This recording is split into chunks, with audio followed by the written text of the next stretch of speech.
ಶ್ರೀ ಗುರುವೆ ಅರುವೆ ಶರಣಾಗಿ ಬರುವೆ ಕರುಣೆಯನು ಕೋರಿ ಬರುವೆ ಶ್ರೀ ಗುರುವೆ ಅರುವೆ ಶರಣಾಗಿ ಬರುವೆ ಕರುಣೆಯನು ಕೋರಿ ಬರುವೆ ಹೃತ್ ಪ್ರಕೃತಿ ತಂದ ಕಿಡಿ ಹೂವುಗಳನ್ನು ಶ್ರೀಚರಣ ಕೆರೆಯುತ್ತಿರುವೆ ಶ್ರೀ ಗುರುವೆ ಅರುವೆ ಶರಣಾಗಿ ಬರುವೆ ಕರುಣೆಯನು ಕೋರಿ ಬರುವೆ ಗುರುವೇ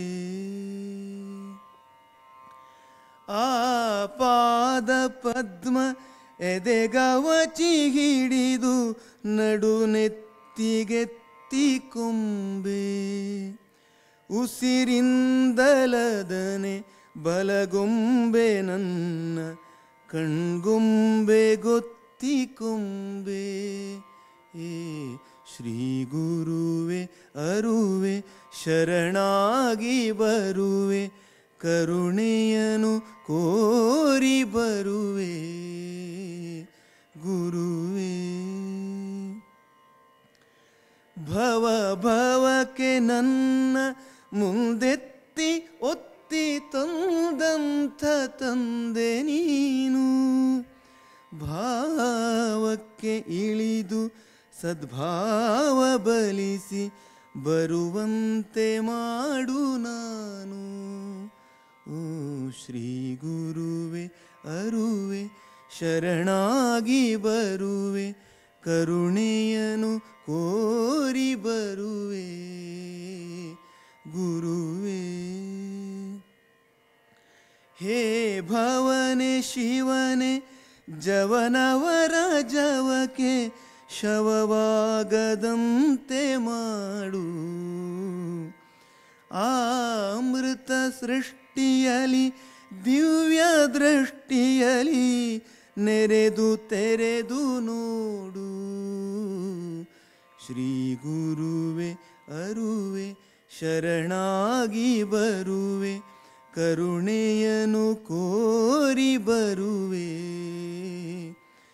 ಹೃತ್ ಪ್ರಕೃತಿ ತಂದ ಕಿಡಿ ಹೂವುಗಳನ್ನು ಶ್ರೀಚರಣ ಕೆರೆಯುತ್ತಿರುವೆ ಶ್ರೀ ಗುರುವೆ ಅರುವೆ ಶ್ರೀ ಗುರುವೆ ಅರುವೆ ಶ್ರೀ ಗುರುವೆ ಅರುವೆ ಶರಣಾಗಿ ಬರುವೆ ಕರುಣೆಯನು ಕೋರಿ ಬರುವೆ ಗುರುವೇ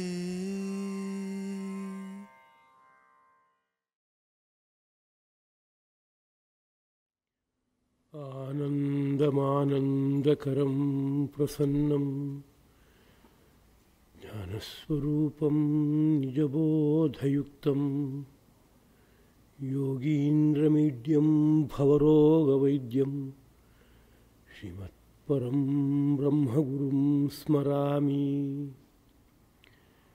ದೇವಕೀ ಪರಮಾನಂದಂ ಕೃಷ್ಣಂ ವಂದೇ ಜಗದ್ಗುರುಂ ಸರ್ವೋಪನಿಷದೋ ಗಾವಃ ದೋಗ್ಧಾ ಗೋಪಾಲನಂದನಃ ಪಾರ್ಥೋ ವತ್ಸಃ ಸುಧೀರ್ಭೋಕ್ತಾ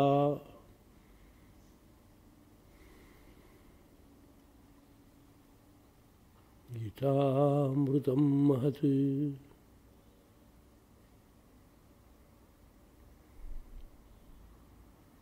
ಎಲ್ಲೆಲ್ಲೂ ತಾನೇ ತಾನಾಗಿ ಬೆಳಗುವ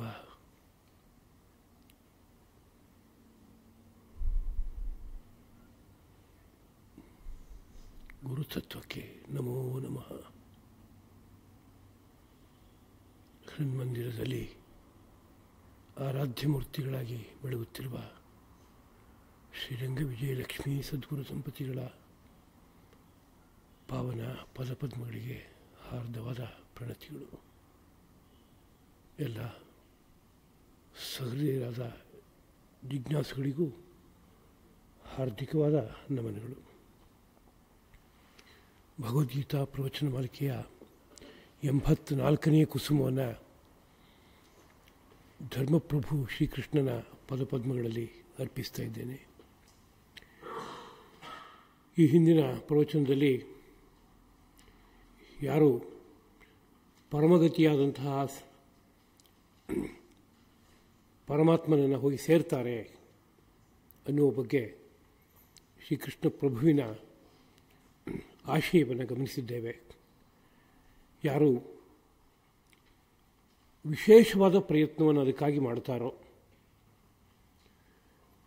ಅದರ ಪರಿಣಾಮವಾಗಿ ಯಾರಿಗೆ ಪಾಪಗಳೆಲ್ಲವೂ ತೊಳೆದು ಹೋಗುತ್ತೋ ಮತ್ತು ಅನೇಕ ಜನ್ಮಗಳ ನಿರಂತರವಾದ ಪ್ರಯತ್ನದಿಂದ ಸಂಸ್ಕಾರಗಳು ಸಂಗ್ರಹವಾಗಿ ವಿಶೇಷವಾದ ಪಕ್ವತೆ ಯಾರಿಗೆ ಬರುತ್ತೋ ಅವನು ಸಯಾತಿ ಪರಮಾಂ ಗತಿ, ಅವನು ಪರಮಗತಿಯಾದಂತಹ ಭಗವತ್ ಸಾಕ್ಷಾತ್ಕಾರವನ್ನು ಹೊಂದ್ತಾನೆ, ಮೋಕ್ಷವನ್ನು ಪಡಿತಾನೆ ಎಂಬ ವಿಷಯವನ್ನು ಭಾವಿಸಿದ್ದೇವೆ. ಅದರ ಮುಂದಿನ ವಿಚಾರ ಶ್ಲೋಕ 46. ತಪಸ್ವಿಭ್ಯೋ ಅಧಿಕೋ ಯೋಗಿ ಜ್ಞಾನಿಭ್ಯೋಪಿ ಮತೋಧಿಕಃ ಕರ್ಮಿಭ್ಯಶ್ಚ ಅಧಿಕೋ ಯೋಗಿ ತಸ್ಮಾತ್ ಯೋಗಿ ಭವ ಅರ್ಜುನ. ಎಲೆ ಅರ್ಜುನನೇ, ನೀನು ಯೋಗಿಯಾಗಿ ಆಗು. ಎಲ್ಲರಿಗಿಂತ ಶ್ರೇಷ್ಠನಾದವನು ಯೋಗಿ. ತಪಸ್ವಿಭ್ಯ, ತಪಸ್ವಿಗಳಿಗಿಂತಲೂ ಯೋಗಿ ಅಧಿಕ, ಯೋಗಿ ಶ್ರೇಷ್ಠನು. ಜ್ಞಾನಿಭ್ಯೋಪಿ, ಜ್ಞಾನಿಗಳಿಗಿಂತಲೂ ಸಹ ಅಧಿಕ ಮತಃ, ಅಧಿಕ ಎಂಬುದಾಗಿ ನನ್ನ ಆಶಯವಪ್ಪ. ಯೋಗಿಯು ಕರ್ಮಿಭ್ಯ ಅಧಿಕ, ಕರ್ಮಿಗಳಿಗಿಂತ, ಕರ್ಮಿಗಳು ಅಂದರೆ ನಿರಂತರವಾಗಿ ವರ್ಣಾಶ್ರಮೋಕ್ತವಾದ ಕರ್ಮಗಳಲ್ಲಿ ನಿರತರಾದವರು, ಅವರಿಗಿಂತಲೂ ಸಹ ಯೋಗಿ ಅತ್ಯಂತ ಶ್ರೇಷ್ಠನಾದವನಪ್ಪ. ತಸ್ಮಾತ್, ಆದ್ದರಿಂದ ಅರ್ಜುನ, ಎಲೆ ಅರ್ಜುನನೇ, ಯೋಗಿ ಭವ, ನೀನೊಬ್ಬ ಯೋಗಿಯಾಗು ಎಂಬುದಾಗಿ ಒಂದು ಆದೇಶ. ಅಂದರೆ ತಪಸ್ವಿಗಳುಂಟು, ಜ್ಞಾನಿಗಳುಂಟು, ಕರ್ಮಿಗಳುಂಟು, ಆದರೆ ಇವರೆಲ್ಲರಿಗಿಂತಲೂ ಶ್ರೇಷ್ಠನಾದವನು ಯಾರಪ್ಪ ಅಂದರೆ ಯೋಗಿ. ಆದ್ದರಿಂದ ನೀನು ಆಗಬೇಕಾಗಿರೋದು ಏನಪ್ಪ ಅಂದರೆ ಯೋಗಿ ಆಗಬೇಕು ಅಂತ ಒಂದು ಸಂದೇಶ. ಹೀಗಂದರೆ ತಪಸ್ಸು, ಜ್ಞಾನ, ಕರ್ಮ ಇದಕ್ಕಿಂತಲೂ ಯೋಗ ದೊಡ್ಡದು ಅಂತ ಹೇಳಿದ ಹಾಗಾಯ್ತಲ್ಲ ಅಂತ ಒಂದು ಪ್ರಶ್ನೆ ಹುಟ್ಕೊಳ್ಳುತ್ತೆ. ತಪಸ್ವಿ ಅಂದರೆ ಯಾರು ಅಂತ ಕೇಳಿದರೆ ತಪಃ ಅಸ್ಯ ಅಸ್ತಿ ಇತಿ ತಪಸ್ವಿ ಅಂತ. ಯಾರಲ್ಲಿ ತಪಸ್ಸು ನೆಲೆ ನಿಂತಿದೆಯೋ ಅವನು ತಪಸ್ವಿ. ತಪೋಧನ ಎಂಬ ಶಬ್ದವನ್ನು ಹೇಳೋದುಂಟು. ಯಾರೋ ಕೆಲವರು ಜೀವನದಲ್ಲಿ ದೊಡ್ಡ ಸಂಪತ್ತು ಅಂದರೆ ನಮಗೆ ತಪಸ್ಸು ಅಂತಲೇ ಭಾವಿಸ್ತಾರೆ. ಅದು ಭಾವಿಸೋದು ಮಾತ್ರ ಅಲ್ಲ, ಆ ತಪಸ್ಸೆಯಿಂದ ಸಕಲವನ್ನು ಪಡೆಯೋಕ್ಕೆ ಸಾಧ್ಯವಾಗುತ್ತೆ. ಏನೂ ಇಲ್ಲ, ಆದರೆ ಎಲ್ಲವೂ ಇದೆ. ಈಶ್ವರ ಬರಿಮೈ ಅವನಿಗೆ, ಕೈನಲ್ಲಿ ಕಪಾಲ, ಆದರೆ ಅವನಲ್ಲಿ ಏನಿಲ್ಲ. ಸಕಲೈಶ್ವರ್ಯ ಅಧಿಪತಿ. ಹಾಗೆ ಸಕಲವನ್ನೂ ಪಡೆಯೋಕ್ಕಾಗತ್ತೆ ತಪಸ್ಸೆಯಿಂದ. ತಪಸ್ಸು ಅನ್ನೋದು ಅಂಥದ್ದು. ಅಂತಹ ತಪಸ್ಸನ್ನೇ ಯಾರು ಧನವಾಗಿ ಇಟ್ಕೊಂಡಿದ್ದಾನೋ ಅವನು ತಪಸ್ವಿ ಅಂತ ಸ್ಥೂಲವಾದ ಅರ್ಥ. ಅಲ್ಲಿ ಶ್ರೀಕೃಷ್ಣನ ಆಶಯ ಇಲ್ಲಿ ಏನು ಅಂತ ತಗೋಬೇಕಾಗಿದೆ. ಪದಗಳ ಪರಿಚಯ ಒಂದು ಆಗಬೇಕು. ಅದಾದ ನಂತರದಲ್ಲಿ ಈ ಪ್ರಕರಣದಲ್ಲಿ ಶ್ರೀಕೃಷ್ಣ ಪ್ರಭು ಯಾವ ಅರ್ಥದಲ್ಲಿ ಶಬ್ದವನ್ನು ಬಳಸ್ತಾ ಇದ್ದಾನೆ ಅನ್ನೋದು ಇನ್ನೊಂದನ್ನು ತಗೋಬೇಕಾಗುತ್ತೆ. ಲೋಕದಲ್ಲಿ ಪದಗಳೆಲ್ಲವೂ ಶ್ರೀರಂಗ ಮಹಾಗುರುಗಳು ಹೇಳ್ತಾ ಇದ್ರು, ಕಾಲಕಾಲದಲ್ಲಿ ಪದಭ್ರಷ್ಟವಾಗುತ್ತಪ್ಪ ಎಂಬುದಾಗಿ.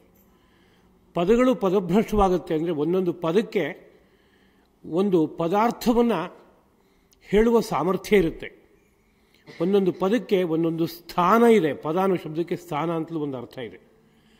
ಆ ಸ್ಥಾನದ ಯಾವುದೋ ಒಂದು ವಿಷಯವನ್ನು ಹೇಳೋದಕ್ಕೋಸ್ಕರವಾಗಿ ಒಂದು ಪದ ಇರುತ್ತೆ. ಆದರೆ ಜನಸಾಮಾನ್ಯರ ಕೈಗೆ ಸಿಕ್ಕಿದಾಗ ಪದಗಳು ಮೂಲ ಅರ್ಥವನ್ನು ಕಳ್ಕೊಂಡು ಪದಭ್ರಷ್ಟವಾಗುತ್ತವೆ, ಅಂದರೆ ಸ್ಥಾನಭ್ರಷ್ಟವಾಗಿಬಿಡುತ್ತೆ. ಲೋಕದಲ್ಲಿ ಎಷ್ಟೋ ಸಂದರ್ಭದಲ್ಲಿ ಹೇಳೋದು, ಅಯ್ಯೋ ನನ್ನ ಗ್ರಹಚಾರ ಬ್ರಹ್ಮೇತಿ ಇವನು ಅಂತ ಬೈತಾರೆ. ಬ್ರಹ್ಮೇತಿ ಅನ್ನೋ ಪದ ಯಾವ ಹಿರಿದಾದ ಅರ್ಥದಲ್ಲಿ ಬಂದಿದೆ, ಬ್ರಹ್ಮ ಇತಿ ಎಂಬುದಾಗಿ. ಬ್ರಹ್ಮ ಅನ್ನೋದು ಸಮಗ್ರ ಸೃಷ್ಟಿಯಲ್ಲಿ ಎಲ್ಲೆಲ್ಲೂ ಬೆಳಗ್ತಾ ಇರುವ ಪರತತ್ವ. ಅದಕ್ಕೆ ಸರಿಸಾಟಿಯಾದದ್ದು ಇನ್ನೊಂದು ಇಲ್ಲ. ಅಷ್ಟು ಅಷ್ಟು ಹಿರಿದಾದದ್ದನ್ನು ಹೇಳ್ತಾ ಇರುವಂಥ ಪದ ಬ್ರಹ್ಮ ಇತಿ ಅಂತ. ಬ್ರಹ್ಮ ಬ್ರಹ್ಮ ಬ್ರಹ್ಮ ಅಂತ ಹೀಗೆ ಹೇಳ್ತಾರಪ್ಪ ಅಂತ ಹೇಳ್ತಾ ಇರೋ ಭಾಷೆಯನ್ನು ತೊಗೊಂಡು ಲೋಕ ಹೇಗೆ ಬಳಸುತ್ತೆ? ಅಯ್ಯೋ ನನ್ನ ಪ್ರಾರಬ್ಧ ಕರ್ಮ, ಇವನೊಬ್ಬ ಬ್ರಹ್ಮೇತಿ ಬಂದು ಸೇರ್ಕೊಂಡಿಯಾನೆ ಅಂತ. ಅಂದರೆ ಈ ಯಾತಕ್ಕೂ ಬಾರದೇ ಇದ್ದವನು, ಅನೇಕ ರೀತಿಯಲ್ಲಿ ಹಿಂಸೆ ಕೊಡುವನು, ಸಹಿಸೋಕ್ಕೆ ಸಾಧ್ಯ ಇಲ್ಲ, ಆ ಥರದ ವ್ಯಕ್ತಿ ಆಗಿಬಿಟ್ಟಿಯಾನೆ ಅಂತ ಹೀಗೆ ಬಳಸೋದುಂಟು. ಅಂದರೆ ಪದ ಏನಾಯಿತು? ಪದಭ್ರಷ್ಟವಾಯಿತು. ಹೀಗೆ ಅನೇಕಾನೇಕ ಪದಗಳು ಪದಭ್ರಷ್ಟವಾಗಿಬಿಟ್ಟಿವೆ. ಮೂಲ ಭಾಷೆಯಲ್ಲಿ ವಿದ್ವಾನ್ ಅಂತಂದರೆ, ವಿತ್ ಅಂದರೆ ಪರಮಾತ್ಮ, ಜ್ಞಾನ ಅಂತ ಅರ್ಥ. ಅದಕ್ಕೆ ತದಸ್ಯ ಅಸ್ತೀತಿ ವಿದ್ವಾನ್ ಅಂತಾಗುತ್ತೆ. ಅದು ಯಾರಿಗೆ ಇದೆಯೋ ಅವನು ವಿದ್ವಾನ್ ಅಂತಾಗಿದೆ. ಪಂಡಿತ ಅನ್ನೋ ಶಬ್ದ ಇದೆ. ಪಂಡ ಅಂದರೆ ಜ್ಞಾನ ವಿಶೇಷ ಅಂತ. ಯಾವ ಜ್ಞಾನ ವಿಶೇಷ? ಪರಮಾತ್ಮ ವಿಷಯಕವಾದ ಜ್ಞಾನ ವಿಶೇಷ. ಅದು ಯಾರಿಗೆ ಬಂದಿದೆಯೋ ಅವನು ಪಂಡಿತ ಅಂತ ಶಬ್ದ ಮೂಲತಃ ಬಂದಿದೆ. ಅದು ಇವತ್ತು ಯಾರಲ್ಲಿ ಬಳಕೆ ಆಗ್ತಾ ಇದೆ? ಯಾರು ವಿದ್ವತ್ ಪರೀಕ್ಷೆ ಮಾಡಿದ್ರೋ, ಪಂಡಿತ ಪರೀಕ್ಷೆ ಮಾಡಿದ್ರೋ, ಯಾರಿಗೆ ಶಾಲ್ ಹೊದಿಸಿದ್ರೋ, ಯಾರಿಗೆ ಸರ್ಟಿಫಿಕೇಟ್ ಸಿಕ್ತೋ ಅವರೆಲ್ಲ ಪಂಡಿತರು, ವಿದ್ವಾಂಸರು ಅಂತ ಆಗೋಯ್ತು. ಅಂದರೆ ಏನಾಯಿತು? ಪಂಡಿತ ಪದ, ವಿದ್ವಾನನ ಪದ ಸ್ಥಾನಭ್ರಂಶವಾಗೋಯ್ತು ಅಂತ. ಹಾಗೆ ಎಷ್ಟೆಷ್ಟೋ ಪದಗಳು ಕಾಲಕಾಲದಲ್ಲಿ ಸ್ಥಾನಭ್ರಂಶವನ್ನು ಪಡೆಯುತ್ತವೆ. ಅದಕ್ಕೆ ಕಾರಣ ಜೀವನ ಶೈಲಿಯಲ್ಲಿ ಒಂದು ಯುಗದಿಂದ ಒಂದು ಯುಗಕ್ಕೆ ದಾಟ್ತಾ ಹೋಗುವಾಗ ಅನೇಕ ಮೂಲಭೂತವಾದ ವಿಷಯಗಳು ತನ್ನ ಸ್ವರೂಪವನ್ನು ಕಳ್ಕೊಳ್ಳುತ್ತವೆ. ಹಾಗೆ ಕಳ್ಕೊಂಡಾಗ ಆ ಪದಗಳು ಸಹ ಅದೇ ರೀತಿಯಲ್ಲಿ ಅವತ್ತೊತ್ತಿನ ಸ್ಥಿತಿಯನ್ನು ಹೇಳೋದಕ್ಕೆ ಹೊರಟುಬಿಡುತ್ತವೆ. ಆಗ ಆ ಪದದ ಮೌಲಿಕವಾದ ಆಶಯ ಹೊರಟು ಹೋಗ್ಬಿಡುತ್ತೆ. ಅದರಿಂದ ಶ್ರೀಕೃಷ್ಣ ಪ್ರಭುವಿನ ಮಾತನ್ನು ತಗೋಬೇಕಾದ್ರೆ ಯಾವ ಆಶಯವನ್ನು ಇಟ್ಕೊಂಡು ಇಲ್ಲಿ ಪ್ರಯೋಗ ಮಾಡ್ತಾ ಇದ್ದಾನೆ ಅನ್ನೋದನ್ನು ಮನಸ್ಸಿಗೆ ತಂದ್ಕೋಬೇಕಾಗತ್ತೆ. ಈಗ ಯಾರಿಗೆ ತಪಸ್ಸೇ ಅತ್ಯಂತ ಪ್ರಧಾನವಾದದ್ದು ಅವನೊಂದು ತಪಸ್ವಿ ಅಂತ ಆ ಪದ ಹೇಳ್ತಾ ಇದೆ ಅಂತ ತಗೊಳ್ಳೋಣ. ತಪಃ ಅಂದರೆ ಏನು ಅಂತ ಕೇಳಿದ್ರೆ, ಒಂದು ಸುಡುವ ಸಾಧನ, ಅದಕ್ಕೆ ತಪಸ್ಸಂತ ಕರೀತಾರೆ. ಸುಡುವ ಸಾಧನ ಅಂದರೆ ಏನ್ರಿ ಇದು ಅಂತ ಕೇಳಿದ್ರೆ, ಒಂದು ಚಿನ್ನದ ಜೊತೆಗೆ ಬೇರೆ ಯಾವುದೋ ಲೋಹ ಮಿಶ್ರವಾಗಿಬಿಟ್ಟಿದೆ ಅಂತ ಆದರೆ ಅಂತಹ ಪದಾರ್ಥವನ್ನು ತೊಗೊಂಡು ಒಂದು ಅಪರಂಜಿಯನ್ನು ಪಡಿಬೇಕು ಅಂತಂದರೆ, ಅಪರಂಜಿ ಅಂದರೆ ಪರಿಶುದ್ಧವಾದ ಚಿನ್ನ ಪಡಿಬೇಕು ಅಂದರೆ ಅದಕ್ಕೆ ಯಾವುದೋ ಒಂದು ಅಗ್ನಿ ಸಂಸ್ಕಾರ ಮಾಡಬೇಕಾಗುತ್ತೆ. ಅದನ್ನ ಕರಗಿಸಿ ಅದಕ್ಕೆ ಯಾವುದೋ ಒಂದು ಆ್ಯಸಿಡ್ ಹಾಕಿ ಉಳಿದನ್ನೆಲ್ಲ ತೆಗೆದು ಶುದ್ಧ ಮಾಡಬೇಕಾಗುತ್ತೆ. ಅಲ್ಲಿ ಏನು ಕೆಲಸ ನಡೀತು? ಯಾವುದೋ ಬೇಡದೇ ಇದ್ದು ಒಂದು ಅಂಶ ಅಲ್ಲಿ ಸೇರಿಕೊಂಡಿದೆ, ಅಥವಾ ಯಾವುದೋ ಕಾರ್ಯಕ್ಕಾಗಿ ಬೇಕಾಗಿತ್ತು, ಈಗ ನಂಗೆ ಅದು ಬೇಡ ಅಂತ ಅನಿಸಿದೆ. ಆ ಪದಾರ್ಥವನ್ನು ನಾನು ಬೇರೆ ಮಾಡಬೇಕು, ಅದನ್ನು ಸುಟ್ಟು ತೆಗಿಬೇಕು. ಆಗ ಒಂದು ಕ್ರಿಯೆ ನಡೆದರೆ ಅದಕ್ಕೆ ಏನಂತ ಕರಿಬೇಕು ಅಂದರೆ ಒಂದು ತಪಸ್ಸು ಅಂತ ಕರಿಬೇಕು. ಇದೇ ರೀತಿಯಲ್ಲಿ ಈ ಶರೀರ ಯಂತ್ರದಲ್ಲಿ ಜನ್ಮಾಂತರದ ಕರ್ಮಗಳ ಕಾರಣದಿಂದ, ನಮ್ಮ ವಂಶದಲ್ಲಿ ಹುಟ್ಕೊಂಡಿರುವ ಅನೇಕ ರೀತಿಯಾದ ತಪ್ಪು ನಡವಳಿಕೆಗೆ ಕಾರಣಗಳಿಂದ ಅನೇಕ ಪಾಪಗಳು ಬಂದು ಸೇರಿದೆ ಅಂತಂದರೆ, ಈ ದೇಹ ಯಂತ್ರ ಇದ್ರ ಬಗ್ಗೆ ಎಷ್ಟೇ ಮಹಿಮಾ ಗಾನವನ್ನು ನಾವು ಗ್ರಂಥಗಳಲ್ಲಿ ಕೇಳ್ತಾ ಇದ್ರು, ಆ ಮಹಿಮೆಗೆ ತಕ್ಕಂತೆ ಇದು ಇರೋಲ್ಲ. ಇದೊಂದು ಅದ್ಭುತವಾದಂತಹ ಕಲ್ಪವೃಕ್ಷ ಇದ್ದ ಹಾಗೆ, ಕಾಮಧೇನು ಇದ್ದ ಹಾಗೆ, ದಿವ್ಯಲೋಕದ ಕಡೆಗೆ ಸಂಚರಿಸುವ ಅದ್ಭುತವಾದ ವಿಮಾನ, ಹೀಗೆಲ್ಲ ನಾನಾ ರೀತಿಯಾದ ವರ್ಣನೆಗಳು ನಮ್ಮ ಆರ್ಷ ಸಾಹಿತ್ಯದಲ್ಲಿ ಸಿಗುತ್ತೆ. ಆದರೆ ನಮ್ಮ ಪಾಡಿಗೆ ಏನಾಗಿದೆ? ಏನೂ ಇಲ್ಲ. ಈ ಲೋಕದಲ್ಲೇ ನಮಗೆ ಸಂಚಾರ ಮಾಡೋಕ್ಕಾಗಲ್ಲ ಅಂಥ ಪರಿಸ್ಥಿತಿ. ದಿವ್ಯಲೋಕಗಳಲ್ಲಿ ಸಂಚಾರ ಎಲ್ಲಿಂದ ಸಾಧ್ಯ? ಕಲ್ಪವೃಕ್ಷವಲ್ಲ, ಏನೂ ಅಲ್ಲ, ನಾವು ಕೇಳಿದ್ದು ಯಾವುದೂ ಸಿಕ್ಕಲ್ಲ ನಮಗೆ ಅಂಥ ಪರಿಸ್ಥಿತಿ. ಯಾಕೆ ಅಂತ ಕೇಳಿದರೆ ಹಾಳಾಗಿದೆ. ಅದು ಯಾಕೆ ಹಾಳಾಯಿತು ಅಂತ ಕೇಳಿದರೆ, ಎರಡು ಮಾರ್ಗಗಳಿಂದ ಹಾಳಾಗಿದೆ. ನಾವೇ ಜನ್ಮಾಂತರದಲ್ಲಿ ಸಂಪಾದಿಸಿದ ಯಾವ್ಯಾವ ರೀತಿಯಾದ ಪಾಪಕರ್ಮಗಳಿದೆಯೋ ಅವು ಉಂಡೆಯಾಗಿ ಮನಸ್ಸಿನಲ್ಲಿ ಸೇರಿಕೊಂಡು ಈಗ ಒಂದು ಜನ್ಮ ಕೊಟ್ಬಿಟ್ಟಿವೆ. ಆ ಪಾಪಗಳೆಲ್ಲ ಫಲ ಕೊಡೋಕ್ಕೆ ಸಿದ್ಧವಾಗಿ ಈ ಬಂದು ನಿಂತ್ಬಿಟ್ಟಿವೆ. ಆದ್ದರಿಂದ ಶರೀರ ಯಂತ್ರ ಎಲ್ಲೆಲ್ಲಿ ಯಾವ್ಯಾವ ರೀತಿಯಲ್ಲಿ ವಿಕಾರ ಹೊಂದಬೇಕು ಹಾಗೆಲ್ಲ ಹೊಂದಿದೆ. ನಮ್ಮಲ್ಲಿ ಏನೇನಿದೆ ಅಂತ ಕೇಳಿದರೆ, ದೇಹ ಇದೆ, ಇಂದ್ರಿಯಗಳಿದೆ, ಮನಸ್ಸಿದೆ, ಬುದ್ಧಿ ಇದೆ. ಇವುಗಳಲ್ಲಿ ಎಲ್ಲೆಲ್ಲಿ ಯಾವ್ಯಾವ ರೀತಿಯಾದ ವಿಕಾರಗಳಾಗಬೇಕು ಅದೆಲ್ಲ ಆಗೋಗ್ಬಿಟ್ಟಿದೆ. ಇದ್ರ ಜೊತೆಗೆ ನಾವು ಅಂಥ ಪಾಪವನ್ನು ಅನುಭವಿಸಬೇಕಾದ್ರೆ ಅಂಥದ್ದೇ ಒಂದು ಜಾಗದಲ್ಲಿ ಹುಟ್ಟಬೇಕಾಗತ್ತೆ. ಯಾವ ಜಾಗದಲ್ಲಿ ಹುಟ್ಟಿದರೆ ಈ ಪಾಪಗಳೆಲ್ಲ ಫಲ ಕೊಡೋದಕ್ಕೆ ಅನುಕೂಲ ಆಗುತ್ತೋ, ಅಂಥ ಮೈ ಸಿಗುತ್ತೋ ಅಂಥ ಜಾಗದಲ್ಲಿ ಹುಟ್ಟಬೇಕಾಗತ್ತೆ. ಹಾಗಂದ್ರೆ ಎಲ್ಲಿ ಹುಟ್ಟಬೇಕಾಗತ್ತೆ ಅಂದರೆ, ಯಾವುದೋ ಪಾಪಿಷ್ಠರ ಕುಟುಂಬದಲ್ಲಿ ಹುಟ್ಟಬೇಕಾಗತ್ತೆ. ಯಾಕೆಂದರೆ ಅಲ್ಲಿ ಪಾಪ ಉಂಡಿಯಾಗಿ ಸೇರಿಕೊಂಡಿದೆ. ಇವನು ಪಾಪ ಅಷ್ಟು ಮೈವೆತ್ತಬೇಕಾದ್ರೆ ಆ ಜಾಗದಲ್ಲಿ ಎಲ್ಲ ಅವಕಾಶಗಳಿದೆ. ಆದ್ದರಿಂದ ಅಂತಹ ಜಾಗದಲ್ಲೇ ಜನ್ಮ ಎತ್ತಾನೆ. ಹೀಗಾಗಿರೋದ್ರಿಂದ ಎರಡೂ ಮಾರ್ಗಗಳಿಂದ ಪಾಪ ಬಂದು ಸೇರಿಕೊಳ್ಳುತ್ತೆ. ಹೀಗೆ ಸೇರಿಕೊಂಡಾಗ ಈ ಶರೀರ ಯಂತ್ರದ ಅತ್ಯದ್ಭುತವಾದ ಸೊಬಗು ಹೊರಟು ಹೋಗುತ್ತೆ. ಅತ್ಯದ್ಭುತವಾದ ಸಾಮರ್ಥ್ಯಗಳೆಲ್ಲ ಮಸುಕಾಗ್ತಾ ಹೊರಟು ಹೋಗುತ್ತೆ. ಕೇವಲ ಒಂದು ಹೆಸರು ಹೇಳೋಕೆ ಮಾನವ ಅಂತ ಅಷ್ಟೇ ಹೊರತು ವಾಸ್ತವಿಕವಾಗಿ ಮಾನವನಲ್ಲಿ ಯಾವ್ಯಾವ ರೀತಿಯಾದಂಥ ಉತ್ಕೃಷ್ಟವಾದ ಸಾಮರ್ಥ್ಯಗಳು ತುಂಬಿರಬೇಕೋ ಎಲ್ಲ ಹೊರಟು ಹೋಗುತ್ತೆ. ಹೀಗಾದಾಗ ಏನು ಮಾಡಬೇಕು? ಅದನ್ನು ಸುಟ್ಟು ತೆಗಿಬೇಕು ಪಾಪಗಳನ್ನು. ಆ ಸುಟ್ಟು ತೆಗೆಯೋದಕ್ಕೋಸ್ಕರವಾಗಿ ಯಾವ ವೇದಶಾಸ್ತ್ರ, ಪುರಾಣ, ಇತಿಹಾಸ ಮೊದಲಾದಂತಹ ಸಾಹಿತ್ಯ ಅಥವಾ ಜ್ಞಾನಿಗಳ ಮಾತು ಯಾವ್ಯಾವ ಮಾರ್ಗವನ್ನು ಹಾಕ್ಕೊಟ್ಟಿದೆಯೋ ಆ ಮಾರ್ಗಗಳು ಎಲ್ಲಕ್ಕೂ ತಪಸ್ಸು ಅಂತ ಕರೀತಾರೆ. ಪಂಚಾಗ್ನಿ ಮಧ್ಯದಲ್ಲಿ ತಪಸ್ಸು ಎಂಬುದಾಗಿ ಕೇಳ್ತೀವಿ. ಪಾರ್ವತಿಯು ಶಿವನನ್ನೇ ನಾವು ವರಿಸಬೇಕು ಅನ್ನೋ ಸಂಕಲ್ಪ ಮಾಡಿ ಏನು ಮಾಡಲು ಅಂದರೆ ತಪೋವನ ಪ್ರದೇಶಕ್ಕೆ ಹೋಗಿ ಪಂಚಾಗ್ನಿ ಮಧ್ಯದಲ್ಲಿ ದೀರ್ಘಕಾಲ ತಪಸ್ಸೆ ಮಾಡಿದ್ಲು ಅಂತ. ಅರ್ಜುನ ಪಾಶುಪತಾಸ್ತ್ರ ಪಡಿಬೇಕು ಅಂತ ಹೋಗಿ ದೀರ್ಘಕಾಲ ತಪಸ್ಸೆಯನ್ನು ಮಾಡ್ದ. ಬಹಳ ವಿಶಿಷ್ಟವಾದ ವರ್ಣನೆಯನ್ನು ನೋಡ್ತೀವಿ. ಕ್ರಮಕ್ರಮವಾಗಿ ಆಹಾರವನ್ನೆಲ್ಲ ಬಿಡ್ತಾ ಹೋದ. ಅವಳು ಅಪರ್ಣ ಎಂಬುದಾಗಿ ಕರೆಯಲ್ಪಟ್ಟಳು. ಪಾರ್ವತಿ ಅಪರ್ಣ ಅಂದ್ರೆ ಒಂದು ಎಲೆನೂ ಸ್ವೀಕಾರ ಮಾಡಲ್ಲ, ಹಾಗೆ ತಪಸ್ಸೆಯನ್ನು ಮಾಡಿದ್ಲು. ಇವನು ಒಂಟಿ ಕಾಲಲ್ಲಿ ನಿಂತು ಭೀಕರವಾದ ತಪಸ್ಸೆಯನ್ನು ಮಾಡ್ದ ನಿರಾಹಾರಿಯಾಗಿ. ಅದೆಲ್ಲ ಏನದು ಅಂತ ಕೇಳಿದ್ರೆ ಜಠರಾಗ್ನಿಯನ್ನು ವೃದ್ಧಿಪಡಿಸ್ಕೋತಾ ದೇಹದಲ್ಲಿರುವ ಅಗ್ನಿಯ ಮೂಲಕವಾಗಿಯೇ ದೇಹದಲ್ಲೇ ಇರುವ ಪಾಪಗಳನ್ನೆಲ್ಲ ದಹನ ಮಾಡೋದಕ್ಕೆ ಋಷಿ ಮಹರ್ಷಿಗಳು ತಂದಿರುವ ವಿಜ್ಞಾನ ಸಮ್ಮತವಾದಂತಹ ಸಾಧನಗಳು. ಹಾಗಿರೋದ್ರಿಂದಲೇ ವೈಧ ಕ್ಲೇಶಜನಕಂ ಕರ್ಮ ತಪಃ ಅಂತ ಇದಕ್ಕೆ ಒಂದು ಅರ್ಥ ಹೇಳೋದುಂಟು. ವೈಧ ಅಂದರೆ ವಿಧಿವಾಕ್ಯಗಳಿಂದ ಹೇಳಲ್ಪಟ್ಟಿರುವ, ವೇದದಲ್ಲಿ ಹೀಗೆ ಮಾಡು ಎಂಬುದಾಗಿ ಆದೇಶ ಯಾವ ವಾಕ್ಯಗಳಲ್ಲಿ ಮಾಡಿದಾರೋ ಆ ವಾಕ್ಯಗಳಲ್ಲಿ ಹೇಳಲ್ಪಟ್ಟ, ಆ ವೇದದ ಆಶಯವನ್ನೇ ಮತ್ತಷ್ಟು ಬಿಡಿಸಿ ಬಿಡಿಸಿ ದೊಡ್ಡದು ಮಾಡಿ ಹೇಳ್ತಾ ಇರುವಂತಹ ಶಾಸ್ತ್ರಗಳಲ್ಲಿ ಹೇಳಲ್ಪಟ್ಟಿರುವ, ಪುರಾಣ ಇತಿಹಾಸಗಳಲ್ಲಿ ಹೇಳಲ್ಪಟ್ಟಿರುವಂತಹ ನಾನಾ ಉಪಾಯಗಳೇನಿದೆ ಆ ಉಪಾಯಗಳಿಗೆಲ್ಲ ತಪಸ್ಸು ಅಂತ ಕರೀತಾರೆ. ತಪಸ್ಸು ಅನ್ನೋದು ಅತ್ಯದ್ಭುತವಾದದ್ದು. ಅದರ ಮಹಿಮೆಯನ್ನು ನಾನಾ ರೂಪದಲ್ಲಿ ಕೊಂಡಾಡ್ತಾರೆ. ಬಹಳ ವಿಸ್ತಾರವಾಗಿ ಪಾಠ ಮಾಡುವಷ್ಟು ವಿಷಯ ಇದೆ. ತಪೋಭಿಪ್ರಾಪ್ಯತೆ ಅಭೀಷ್ಟಂ. ತಪಸ್ಸುಗಳಿಂದ ಅಭೀಷ್ಟ ಅಂದರೆ ನಮಗೆ ಇಷ್ಟವಾದದ್ದನ್ನು ಎಲ್ಲವನ್ನೂ ಪಡಿಬೋದು. ನಾಸಾಧ್ಯಂ ಹಿ ತಪಸ್ಯತಃ. ತಪಸ್ಸೆ ಮಾಡುವಂಥ ವ್ಯಕ್ತಿಗೆ ಅಸಾಧ್ಯವೆಂಬುದೇ ಇಲ್ಲ. ದುರ್ಭಗತ್ವಂ ವೃಥಾ ಲೋಕಃ ವಹತೆ ಸತಿ ಸಾಧನೆ. ಇಂತಹ ಅದ್ಭುತವಾದ ಸಾಧನೆ ಸತಿ. ಸಾಧನ ನಮ್ಮ ಬಳಿಯಲ್ಲೇ ಇದ್ದರೂ ಸಹ ದುರ್ಭಗತ್ವಂ ವೃಥಾ ಲೋಕಃ ವಹತೆ. ಜನಗಳು ಒಂದು ದುರ್ಭಗತ್ವವನ್ನು ಹೊತ್ಕೊಂಡಿದ್ದಾರೆ ಅಂತ. ನನ್ನಿಂದ ಏನೂ ಆಗಲ್ಲ, ನಾನು ಅಯೋಗ್ಯ, ನಾನು ಅಸಮರ್ಥ ಅಂತ ಒಂದು ದುರ್ಭಗತ್ವಂ ಅಂದರೆ ಏನನ್ನು ಹುಟ್ಟಾಕೋದಕ್ಕಾಗದೇ ಇರುವಂತಹ ಒಂದು ಸ್ಥಿತಿಯನ್ನು, ವೃಥ ವ್ಯರ್ಥವಾಗಿ ಜೀವಲೋಕ ಹೊತ್ಕೊಂಡಿದೆ. ಇದೆಲ್ಲ ತಪ್ಪಿದು. ಏನನ್ನು ಬೇಕಾದ್ರೂ ಸಾಧನೆ ಮಾಡೋಕ್ಕಾಗತ್ತಪ್ಪ ತಪಸ್ಸೆಯಿಂದ ಅಂತ ತಪಸ್ಸೆ ಹಿರಿಮೆಯನ್ನು ನಾನಾ ರೂಪದಲ್ಲಿ ಕೊಂಡಾಡ್ತಾರೆ. ಇಂಥ ತಪಸ್ಸೆಯನ್ನು ಜೀವನದಲ್ಲಿ ಇಟ್ಕೊಂಡಂತಹ ಒಬ್ಬ ವ್ಯಕ್ತಿ ಇದ್ದಾನೆ ಅಂತಾದರೆ ಅವನಿಗಿಂತ ಇನ್ನೊಬ್ಬ ಶ್ರೇಷ್ಠ ಇದ್ದಾನೆ. ಯೋಗಿ ಅಂದರೆ ಏನರ್ಥ ಅಂತ ನಾವು ತಗೋಬೇಕೀಗ. ಇಲ್ಲೇನು ಅಭಿಪ್ರಾಯ ಅಂದರೆ ಎಷ್ಟೋ ಸಂದರ್ಭದಲ್ಲಿ ಆದರ್ಶಗಳು ಸ್ವಲ್ಪ ಸ್ವಲ್ಪ ಜಾರಿ ಬೇರೆ ರೂಪ ತೊಗೊಂಡ್ಬಿಡುತ್ತೆ. ತಪಸ್ಸೆ ಅತ್ಯಂತ ಶ್ರೇಷ್ಠವಾದದ್ದು ಅಂತ ಹೇಳಿದ್ದಾರೆ. ಇವನು ನಿರಂತರವಾಗಿ ಉಪವಾಸ ವ್ರತ ಮಾಡ್ತಾ ಇದ್ದಾನೆ, ದೇಹ ಸೊರಗಿಸ್ತಾ ಇದ್ದಾನೆ, ಕ್ಲೇಶ ಪಡ್ತಾ ಇದ್ದಾನೆ. ಆದರೆ ಗುರಿ ಏನು ಅನ್ನೋ ಬಗ್ಗೆ ಸ್ಪಷ್ಟತೆ ಇಲ್ಲ. ಯಾರೋ ಹೇಳಿದರು ತಪಸ್ಸೆ ಮಾಡಬೇಕಪ್ಪ ಅತ್ಯಂತ ಶ್ರೇಷ್ಠವಾದದ್ದು ಅಂತ. ಆದರೆ ಇವನಿಗೆ ಯಾವುದು ಅತ್ಯಂತ ಮುಖ್ಯವಾದ ಗುರಿಯೋ ಆ ಗುರಿ ಬಗ್ಗೆ ನಿರ್ಧಾರವೇ ಇಲ್ಲ. ಏನೋ ಒಳ್ಳೇದಾಗತ್ತೆ ಅಂತ ಹೇಳಿದಾರೆ ಕಣಪ್ಪ, ತಪಸ್ಸೆ ಮಾಡ್ತಾ ಇದ್ದೀನಿ ಅಂತ ಅನ್ಕೋತಾನೆ.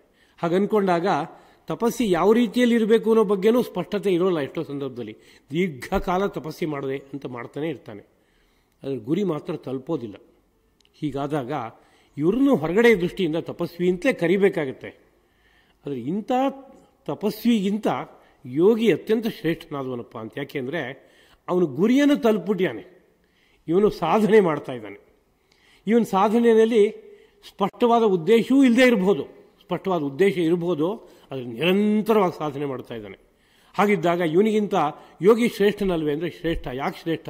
ಯೋಗಿ ಅಂದ್ರೆ ಏನರ್ಥ? ಸಂಯೋಗೋ ಯೋಗ ಇತ್ಯಾಹು ಜೀವಾತ್ಮ ಪರಮಾತ್ಮನೋ. ಯಾಜ್ಞವಲ್ಕ್ಯರ ಮಾತು, ಯೋಗಿ ಯಾಜ್ಞವಲ್ಕ್ಯ ಅನ್ನೋ ಗ್ರಂಥದಲ್ಲಿ ಬರ್ತಾ ಇರುವಂಥ ಒಂದು ಮಾತು. ಜೀವಾತ್ಮ ಮತ್ತು ಪರಮಾತ್ಮ ಒಂದಾಗಿ ಆದಾಗ ಅದಕ್ಕೆ ಯೋಗ ಎಂಬುದಾಗಿ ಕರೀತಾರೆ. ಭಗವಂತನಿಂದ ಹೊರಹೊರಟ ಭಗವಂತನ ಒಂದು ವಿಸ್ಫುಲಿಂಗ ಕಿಡಿಯಂತೆ ಇರುವಂತಹ ಈ ಜೀವ ಈ ಸಂಸಾರ ಯಾತ್ರೆಯನ್ನು ಮುಗಿಸಿ ಮತ್ತೆ ಭಗವಂತನಲ್ಲಿ ಒಂದುಗೂಡಿದ್ರೆ ಆ ಒಂದುಗೂಡುವಿಕೆಗೆ ಯೋಗ ಅಂತ ಹೆಸರು. ವಿಯೋಗ ಅಂದರೆ ಬೇರೆಯಾಗೋದು, ಯೋಗ ಅಂದರೆ ಒಂದುಗೂಡೋದು ಅಂತ. ಅಂತಹ ಭಗವಂತನ ಜೊತೆಗೆ ಒಂದುಗೂಡಿದಾನೆ ಅಂತಾದರೆ, ಪರಮ ಸಮಾಧಿಯಲ್ಲಿ ಕೂತ್ಕೊಂಡಿದ್ದಾನೆ ಅನ್ನೋ ರೀತಿಯ ಸ್ಥಿತಿಲಿದ್ದಾನೆ ಅಂದರೆ ಅವನು ತಪಸ್ಸಿಯ ಪರಿಪೂರ್ಣವಾದ ಫಲ ಪಡೆದವನು. ಆದ್ದರಿಂದ ಅವನನ್ನು ಏನಂತ ಕರಿಬೇಕು? ತಪಸ್ವಿಗಳಿಗಿಂತಲೂ ಯೋಗಿ ದೊಡ್ಡವನು ಅಂತ ಹೇಳಬೇಕು. ಕೃಷ್ಣ ಹಾಗೆ ಘೋಷಣೆ ಮಾಡ್ತಾ ಇದ್ದಾನೆ. ಇನ್ನು ಎರಡನೇ ಮಾತು, ಜ್ಞಾನಿಗಳಿಗಿಂತಲೂ ಕೂಡ ಯೋಗಿ ಅತ್ಯಂತ ಶ್ರೇಷ್ಠ ಅಂತ. ಏನು ಜ್ಞಾನಿ ಅನ್ನೋ ಪದ ಹೇಳುತ್ತೆ. ಇವತ್ತು ಈ ಪದವೂ ಸಹ ಸ್ಥಾನಭ್ರಷ್ಟವಾಗಿದೆ, ಪದಭ್ರಷ್ಟವಾಗಿಬಿಟ್ಟಿದೆ. ಎಲ್ಲೆಲ್ಲೋ ಪ್ರಯೋಗ ಆಗ್ತಾ ಇದೆ. ಯಾರೋ ತುಂಬ ಗ್ರಂಥಗಳನ್ನು ಓದ್ಕೊಂಡು ಎಲ್ಲ ವಿಷಯದಲ್ಲೂ ಮಾತಾಡ್ತಾ ಇದ್ದಾನೆ ಅಂದರೆ ಮಹಾಜ್ಞಾನಿಗಳು ಸ್ವಾಮಿ, ಜ್ಞಾನದ ಭಂಡಾರ, ಸಂಚರಿಸುವ ಜ್ಞಾನ ಭಂಡಾರ, ಹೀಗೆಲ್ಲ ಬಿರುದುಗಳನ್ನು ಕೊಟ್ಟು ಮೆರೆಸೋದಂಥದ್ದು ಉಂಟು. ಆದರೆ ಮೂಲತಃ ಜ್ಞಾನಿ ಅನ್ನೋ ಶಬ್ದ ಹೇಗೆ ಬಂದಿದೆ ಅಂತ ಕೇಳಿದರೆ, ಜ್ಞಾನಂ ಅನ್ನೋದಕ್ಕೆ ಪರಮಾತ್ಮ ಅಂತ ಅರ್ಥ. ಸಚ್ಚಿದಾನಂದ, ಸತ್ಯಂ ಜ್ಞಾನಂ ಅನಂತಂ ಬ್ರಹ್ಮ, ಆ ಪರಬ್ರಹ್ಮ ವಸ್ತುವೇ ಮೂಲತಃ ಜ್ಞಾನ ಎಂಬುದಾಗಿ ಕರೆಯಲ್ಪಡುವಂತಹದ್ದು. ಅದರ ಅನುಭವ ಯಾರಿಗೆ ಸಿಕ್ಕಿದೆಯೋ ಅವನನ್ನೇ ಮೂಲತಃ ಜ್ಞಾನಿ ಅಂತ ಕರೀತಾರೆ. ಆದರೆ ಅಂತಹ ಜ್ಞಾನ ಸಿಕ್ಕಬೇಕಾದ್ರೆ ಶ್ರವಣ ಮನನ ಇದನ್ನೆಲ್ಲ ಮಾಡಬೇಕು ಅಂತ ವೇದಾಂತ ಹೇಳ್ಕೊಡ್ತಾ ಇದೆ. ಯಾರೋ ಪರಮ ಸಾತ್ವಿಕನಾಗಿದ್ದಾನೆ, ಬುದ್ಧಿ ಸೂಕ್ಷ್ಮವಾಗಿದೆ, ಎಲ್ಲ ವಿಷಯವನ್ನು ಅರ್ಥ ಮಾಡ್ಕೋತಾನೆ ಅನ್ನೋ ಪರಿಸ್ಥಿತಿ ಇದ್ದಾಗ ಯಾರಾದರೂ ಒಬ್ಬ ಆ ಪರಮಾತ್ಮ ಅನುಭವ ಸಂಪನ್ನ ಕೂತ್ಕೊಂಡು ಮಾತಾಡ್ತಾ ಹೋದರೆ, ನೋಡಪ್ಪ ಸೃಷ್ಟಿ ಹೀಗಿದೆ, ಸೃಷ್ಟಿಯಲ್ಲಿ ನೀನು ಇಲ್ಲಿದೆಯಾ, ನೀನು ತಲುಪಬೇಕಾದ ಅಲ್ಲಿಗೆ, ಯಾಕೆಂದರೆ ನೀನು ಅಲ್ಲಿಂದ ಬಂದಿದೆಯಾ, ಅದು ಹೇಗಿದೆ ಗೊತ್ತಾ ಅಂತ ವಿಸ್ತಾರವಾಗಿ ವರ್ಣನೆ ಮಾಡ್ತಾ ಇದ್ದಾನೆ ಅಂದರೆ ಅದನ್ನು ಇವನು ಕೇಳಬೇಕಾದ ಕರ್ತವ್ಯ. ಇದಕ್ಕೆ ಶ್ರವಣ ಅಂತ ಹೆಸರು. ಕೇಳಿದ್ದನ್ನು ಅದು ಮೈಯು ಹತ್ತೋ ತರಹ 4 ಸರಿ ಅನುಸಂಧಾನ ಮಾಡ್ತಾ ಮನಸ್ಸಿಗೆ ಬುದ್ಧಿಗೆ ಅದು ಇಳಿಯೋದಕ್ಕೆ ಬೇಕಾಗುವಂತೆ ಪ್ರಯತ್ನ ಪಡ್ತಾ ಹೋದರೆ ಮನನ ಅಂತ ಅದಕ್ಕೆ ಕರೆಯೋದುಂಟು. ಹೀಗೆ ಶ್ರವಣ ಮನನ ಮಾಡುವಂಥ ಒಂದು ಕ್ರಮ ಬಂತು. ಅದರ ಹಿನ್ನೆಲೆಯಲ್ಲೇ ಉಪನಿಷತ್ತಿನ ಅಧ್ಯಯನ, ಬ್ರಹ್ಮಸೂತ್ರದ ಅಧ್ಯಯನ, ಭಗವದ್ಗೀತೆಯ ಅಧ್ಯಯನ ಇವೆಲ್ಲ ಬಂತು.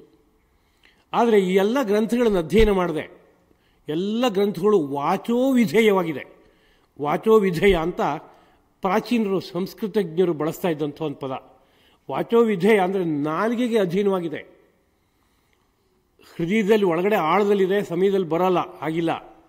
ಬುದ್ಧಿಲ ಆಳದಲ್ಲಿದೆ, ಅಂತರ್ಗುಡುಗುಡಾಯತೆ ಬಹಿರ್ವಕ್ತುಂ ನ ಶಕ್ಯತೆ ಅಂತ ಸಂಸ್ಕೃತದಲ್ಲಿ ಒಂದು ಗಾದೆ ಹೇಳೋದು. ಒಳಗಡೆ ಗುಡುಗುಡ ಅಂತ ಇದೆ, ಹೊರಗಡೆ ಬರೋಲ್ಲ ಅಂತ. ಎಷ್ಟೋ ಸಂದರ್ಭದಲ್ಲಿ ನಂಗೆ ಗೊತ್ತು ಅಂತಿರುತ್ತೆ, ಹೇಳು ಅಂದರೆ ಸ್ವಲ್ಪ ತಡೀರಿ, ಒಂಚೂರು ನೆನಪಿಸ್ಕೋತೀನಿ ಅನ್ನೋ ಥರ ಆಗುತ್ತೆ.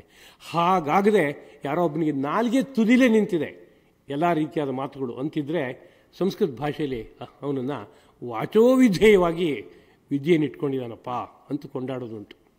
ವಿಧೇಯ ಅಂದರೆ ಅವನು ವಶನಾಗಿರೋದು ಅಂತ ಅರ್ಥ.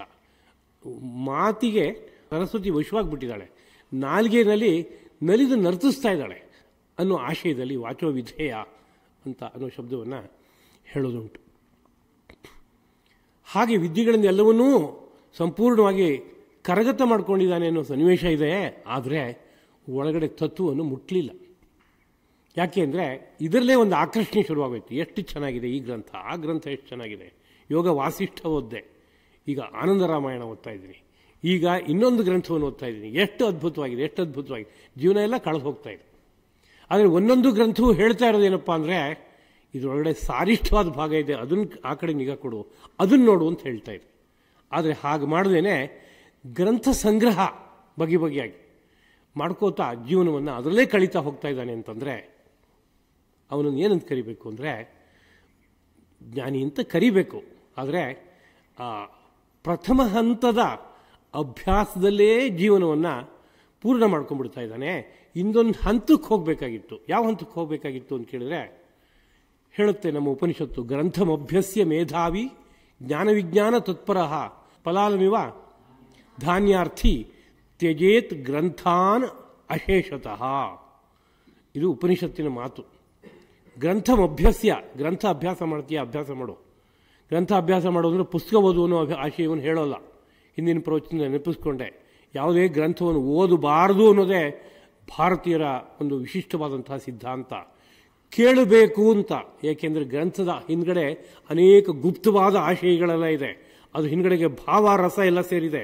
ಆ ಭಾವರಸ ಸಮೇತವಾಗಿ, ಆ ಮರ್ಮ ಸಮೇತವಾಗಿ ಒಬ್ಬ ತಿಳುವಳಿಕೆ ಇದ್ದ ವ್ಯಕ್ತಿಯ ಮುಖದಿಂದ ಅದು ಹೊರಗಡೆ ಬರಬೇಕೋ ಅದನ್ನು ಅಷ್ಟ ಸಮೇತವಾಗಿ ತಗೋಬೇಕು ಒಬ್ಬ ಶಿಷ್ಯನಾದವರು. ಆ ಭಾವ, ಆ ರಸ, ಆ ತಿಳುವಳಿಕೆ ಇಷ್ಟು ಬಂದು ಸೇರಬೇಕು. ಹಾಗಿದ್ದಾಗ ಮಾತ್ರ ಅದು ಸರಿಯಾದ ಶ್ರವಣ ಆಗುತ್ತೆ, ಇಲ್ಲೋರು ಶ್ರವಣ ಆಗಲ್ಲ. ಹೀಗಿರೋದ್ರಿಂದ ಗ್ರಂಥವನ್ನು ಅಭ್ಯಾಸ ಮಾಡಿ ಮೇಧಾವಿಯಾದವನು. ಮೇಧ ಅಂದರೆ ಧೀಹಿ ಧಾರಣಾವತಿ ಮೇಧ. ಏನು ವಿಷಯ ಕಿವಿ ಬಿದ್ದರೂ ಅಷ್ಟನ್ನು ಗಟ್ಟಿ ನಿಲ್ಲಿಸ್ಕೊಂಡ್ಬಿಡ್ತಾನೆ, ಒಳಗಡೆಗೆ ಹೋಗೋದೇ ಇಲ್ಲ ಹೊರಗಡೆಗೆ. ಯಾವಾಗ ಕೇಳಿದ್ರು ಹೇಳಕ್ಕೆ ಬರುತ್ತೆ. ಹಾಗಿರುವಂತಹ ಒಂದು ಸಾಮರ್ಥ್ಯಕ್ಕೆ ಮೇಧ ಎಂಬುದಾಗಿ ಕರೀತಾರೆ. ಅವನು ತುಂಬ ಮೇಧಾವಿ ಅಂದರೆ ಯಾವತ್ತು ಎಲ್ಲಿ ಒಂದು ವಿಷಯ ಕೇಳಿದಾನೆ ಅಂತಾದರೆ ಅದು ತಲೆಯಲ್ಲಿರುತ್ತೆ. 1000 ಜನರ ಸಂಧಿ ಮಾಡಿದ್ದಾನೆ, 1,00,000 ಜನಗಳ ಸಂಧಿ ಮಾಡಿದ್ದಾನೆ. ಈಗ ಕೇಳಿದರೆ ಇಂಥ ವ್ಯಕ್ತಿ ಹೀಗಿದ್ದಾನೆ, ಅವನ ಹೆಸರು ಹೀಗೆ, ಅವನು ಈ ಥರ ವಿಷಯಗಳನ್ನೆಲ್ಲ ಹೇಳಿದ್ದ ಅಂತ ಅವನ ಬಗ್ಗೆ ಪರಿಚಯ ಕೊಡೋಕ್ಕೆ ಬರುತ್ತೆ. ಯಾಕೆಂದರೆ ಅಷ್ಟು ನೆನಪಿದೆ.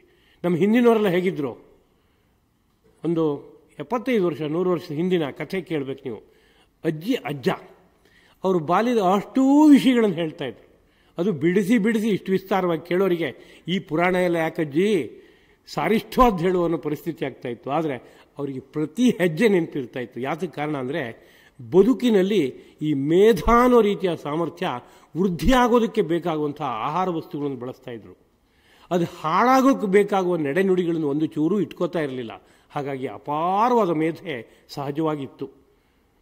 ವೇದವನ್ನು ಕಂಠಸ್ಥ, 4 ವೇದವನ್ನು ಕಂಠಸ್ಥ ಮಾತ್ರ ಅಲ್ಲ. ಈಗೊಂದು 50 ವರ್ಷದ ಹಿಂದೆ ಒಬ್ಬ ವಿದ್ವಾಂಸರು ಸಭೆಯಲ್ಲಿ ಯಾವುದೇ ವೇದ ಪಂಕ್ತಿ ಸಂಖ್ಯೆ ಹೇಳಿದ್ರೆ ಸಾಕು ಎಲ್ಲಿ ಎಷ್ಟನೇದು ಬರುತ್ತೆ ಅಂತ. ಅವರು ವೇದನ ಹೇಳೋಕ್ಕಿಂತ ಮುಂಚೆನೇ ಇದರಲ್ಲಿ ಇಷ್ಟು ರೇಫ ಇದೆ ಅಂದರೆ ರ ಅನ್ನೋದನ್ನ ಸಂಸ್ಕೃತ ಭಾಷೆಯಲ್ಲಿ ಉಳಿದಿದ್ದೆಲ್ಲ ವರ್ಣಗಳನ್ನು ಅಕಾರ ಇಕಾರ ಮಕಾರ ಅಂಥೇಳಿ ರಾನೋ ಮಾತ್ರ ರೇಫ ಅಂತ ಕರಿಬೇಕು ಅಂತ ಒಂದು ವ್ಯಾಕರಣ ನಿಯಮ. ಎಷ್ಟು ರೇಫ ಇದೆ ಆ ವಾಕ್ಯದಲ್ಲಿ ಅಂತ ಕೇಳಿದರೆ ಫಟ್ ಅಂತ ಹೇಳ್ತಾ ಇದ್ರು. ಇಷ್ಟೇ ರೇಫ ಇದೆ ಅಂತ. ಎಷ್ಟು ದೊಡ್ಡ ಕೆಲಸ ಇದು. ವೇದ ಅನ್ನೋದು ದೊಡ್ಡ ರಾಶಿ, ಅದರಲ್ಲಿ ಎಲ್ಲೆಲ್ಲೋ ಯಾವ್ಯಾವುದೋ ಪಂಕ್ತಿ ಇದೆ. ಇಷ್ಟನೇ ಪಂಕ್ತಿನಲ್ಲಿ ಇಂಥ ಮಂಡಲದಲ್ಲಿ ಎಷ್ಟು ಆ ಪಂಕ್ತಿನಲ್ಲಿ ಎಷ್ಟು ರೇಫ ಇದೆ ಅಂದರೆ ಪಟ್ ಅಂತ ಹೇಳೋರು. ಇವು ಸಭೆಯಲ್ಲಿ ನಾವು ನೋಡಿದ್ದೀವಿ, ಅವ್ರು ಮಾಡ್ತಾ ಇದ್ದಿದ್ದು ನಕಾರ ಸಂದರ್ಭಗಳಲ್ಲಿ. ಅಂದರೆ ಎಂಥ ಸ್ಮೃತಿ ಅದು, ಅದಕ್ಕೆ ಮೇಧ ಅಂತ ಕರೀತಾರೆ. ಸ್ಮೃತಿಗೂ ಮೇಧೆಗೂ ಸ್ವಲ್ಪ ವ್ಯತ್ಯಾಸ ಇದೆ. ಮೇಧ ಅಂದರೆ ಧಾರಣಾ ಸಾಮರ್ಥ್ಯ, ಸ್ಮೃತಿ ಅಂದರೆ ಹೊರಗಡೆ ತಂದ್ಕೊಳ್ಳೋದಕ್ಕೆ ಬೇಕಾಗುವಂಥ ಇನ್ನೊಂದು ವಿಶಿಷ್ಟ ಸಾಮರ್ಥ್ಯ ಇದಿತ್ತು. ಗ್ರಂಥ ಅಭ್ಯಸ್ಯ ಮೇಧಾವಿ ಜ್ಞಾನ ವಿಜ್ಞಾನ ತತ್ಪರ. ಜೊತೆಗೆ ಇದರಲ್ಲಿ ಏನು ಮೌಲಿಕವಾದಂತಹ ಪರಮಾತ್ಮ ಸಂಬಂಧಪಟ್ಟ ವಿಷಯ ಇದೆ, ಅದಕ್ಕೆ ಜ್ಞಾನ ಅಂತ ಕರೀತಾರೆ. ಆ ಪರಮಾತ್ಮನಿಂದ ವಿಸ್ತಾರವಾಗಿರುವ ಈ ಸಮಗ್ರ ಸೃಷ್ಟಿ ಏನಿದೆ, ಈ ಸೃಷ್ಟಿಯ ಕಾರ್ಯಕಾರಣ ಭಾವ ಇದೆಯಲ್ಲ, ಅದಕ್ಕೆ ವಿಜ್ಞಾನ ಅಂತ ಕರೀತಾರೆ. ಪ್ರಾಚೀನವಾದಂಥ ಚಿಂತನೆ ಹೀಗೆ ಬಂದಿದೆ. ಶ್ರೀರಂಗ ಮಹಾಗುರುಗಳು ಜ್ಞಾನಾನು ವಿಜ್ಞಾನ ಅನ್ನೋ ಶಬ್ದವನ್ನು ಹಾಗೆ ವ್ಯಾಖ್ಯಾನ ಮಾಡ್ತಾ ಇದ್ರು. ಜ್ಞಾನ ಅಂದರೆ ಪರಮಾತ್ಮ ಪ್ರಕಾಶ, ಆ ಪರಮಾತ್ಮನಿಂದಲೇ ವಿಸ್ತೃತವಾಗಿರುವಂಥ ಈ ಜಗತ್ತಿನ ಬಗ್ಗೆ ಕಾರ್ಯಕಾರಣ ಭಾವದ ತಿಳುವಳಿಕೆ, ಅಂದರೆ ಯಾವುದರಿಂದ ಆಯಿತು, ಹೇಗಿದೆ ಅನ್ನೋ ಬಗ್ಗೆ ಒಂದು ತಿಳುವಳಿಕೆ ಇದೆಯಲ್ಲ, ಅದು ವಿಜ್ಞಾನ ಎಂಬ ಅರ್ಥದಲ್ಲಿ ಬಳಸ್ತಾ ಇದ್ರು. ಇಂತಹ ಜ್ಞಾನ ವಿಜ್ಞಾನ ಏನಿದೆ ಅನ್ನೋ ಬಗ್ಗೆ ಅರ್ಥ ಮಾಡ್ಕೋ ಗ್ರಂಥಗಳನ್ನು ಓದಿದ್ರ ಪರಿಣಾಮವಾಗಿ, ಓದಿದ ನಂತರವಾಗಿ ವಿಚಾರ್ಯ ಚ ಪುನಃ ಓದಿದ ನಂತರ ಪುನಃ ವಿಚಾರ್ಯ, ಮತ್ತೆ ವಿಚಾರಣೆ ಮಾಡು. ಇಷ್ಟು ಜ್ಞಾನಕ್ಕೆ ಸಂಬಂಧಪಟ್ಟ ವಿಷಯ ಇದೆ, ಪರಮಾತ್ಮನಿಗೆ ಸಂಬಂಧಪಟ್ಟ ವಿಷಯ ಇದೆ, ಇಷ್ಟು ವಿಜ್ಞಾನ ಸಮಗ್ರ ಸೃಷ್ಟಿಗೆ ಸಂಬಂಧಪಟ್ಟಂಥ ವಿಷಯಗಳಿದೆ ಅಂತ ಚೆನ್ನಾಗಿ ತೀರ್ಮಾನ ಮಾಡ್ಕೋ. ಫಲಾಲಮಿವ ಧಾನ್ಯಾರ್ಥಿ ತ್ಯಜೇದ್ ಗ್ರಂಥಾನ್ ಅಶೇಷತಃ. ಆಮೇಲೆ ಒಂದು ಧಾನ್ಯ ತಂದರೆ ಧಾನ್ಯದ ಮೇಲೆ ಕವಚವಾಗಿರುತ್ತಲ್ಲ, ಅದು ಫಲಾಲ ಅಂದರೆ ಹೊಟ್ಟು ಅಂತ. ಹೊಟ್ಟನ್ನು ಹೇಗೆ ಬಿಡಬೇಕೋ ಹಾಗೆ ಈ ಎಲ್ಲ ಗ್ರಂಥಗಳನ್ನು ತ್ಯಜಿಸ್ಬಿಡು ಅಂತ. ಫಲಾಲಮಿವ ಧಾನ್ಯಾರ್ಥಿ, ಧಾನ್ಯವನ್ನು ಬಯಸುವ ವ್ಯಕ್ತಿಯು ಫಲಾಲವನ್ನು ಹೇಗೆ ತ್ಯಜಿಸುತ್ತಾನೋ, ಮೇಲ್ಗಡೆ ಇರುವ ಹೊಟ್ಟನ್ನು ಹೇಗೆ ತ್ಯಜಿಸಿ ಸಾರಿಷ್ಠವಾದ ಭಾಗವನ್ನು ತಗೋತಾನೋ, ಹಾಗೆ ನೀನು ಗ್ರಂಥದ ಸಾರವನ್ನು ತೆಗೆದುಕೋಬೇಕು. ಗ್ರಂಥದ ಸಾರ ಏನಪ್ಪ ಅಂದರೆ, ಆದಷ್ಟು ಶೀಘ್ರವಾಗಿ ನಿನ್ನೊಳಗಡೆ ಬೆಳಗುವ ಸತ್ಯವನ್ನು ಸಾಕ್ಷಾತ್ಕಾರ ಮಾಡ್ಕೋ. ಜೀವನ ನಶ್ವರ, ಇವತ್ತಿದ್ದ ಹಾಗೆ ನಾಳೆ ಇರೋದಿಲ್ಲ. ಮನುಷ್ಯ ಜನ್ಮ ಅತ್ಯಂತ ಅಪೂರ್ವವಾದದ್ದು. ಏನೋ ಸಿಕ್ಕಿದೆ ನಿನಗೆ, ಯಾವುದೋ ಪುಣ್ಯಕರ್ಮದ ಕಾರಣದಿಂದ ಮತ್ತೊಮ್ಮೆ ಸಿಗುತ್ತೆ ಅನ್ನೋ ಬಗ್ಗೆ ಭರವಸೆ ಇಲ್ಲ. ಆದಷ್ಟು ಶೀಘ್ರವಾಗಿ ಇಹಚೇದ್ ಅವೇದೀತ್ ಅಥ ಸತ್ಯಮಸ್ತಿ. ಈಗೇನಾದರೂ ಪ್ರಯತ್ನ ಪಟ್ಟರೆ ನಿಂಗೆ ಸತ್ಯ ಉಂಟಪ್ಪ, ಸಿಕ್ಕಿಬಿಡುತ್ತೆ.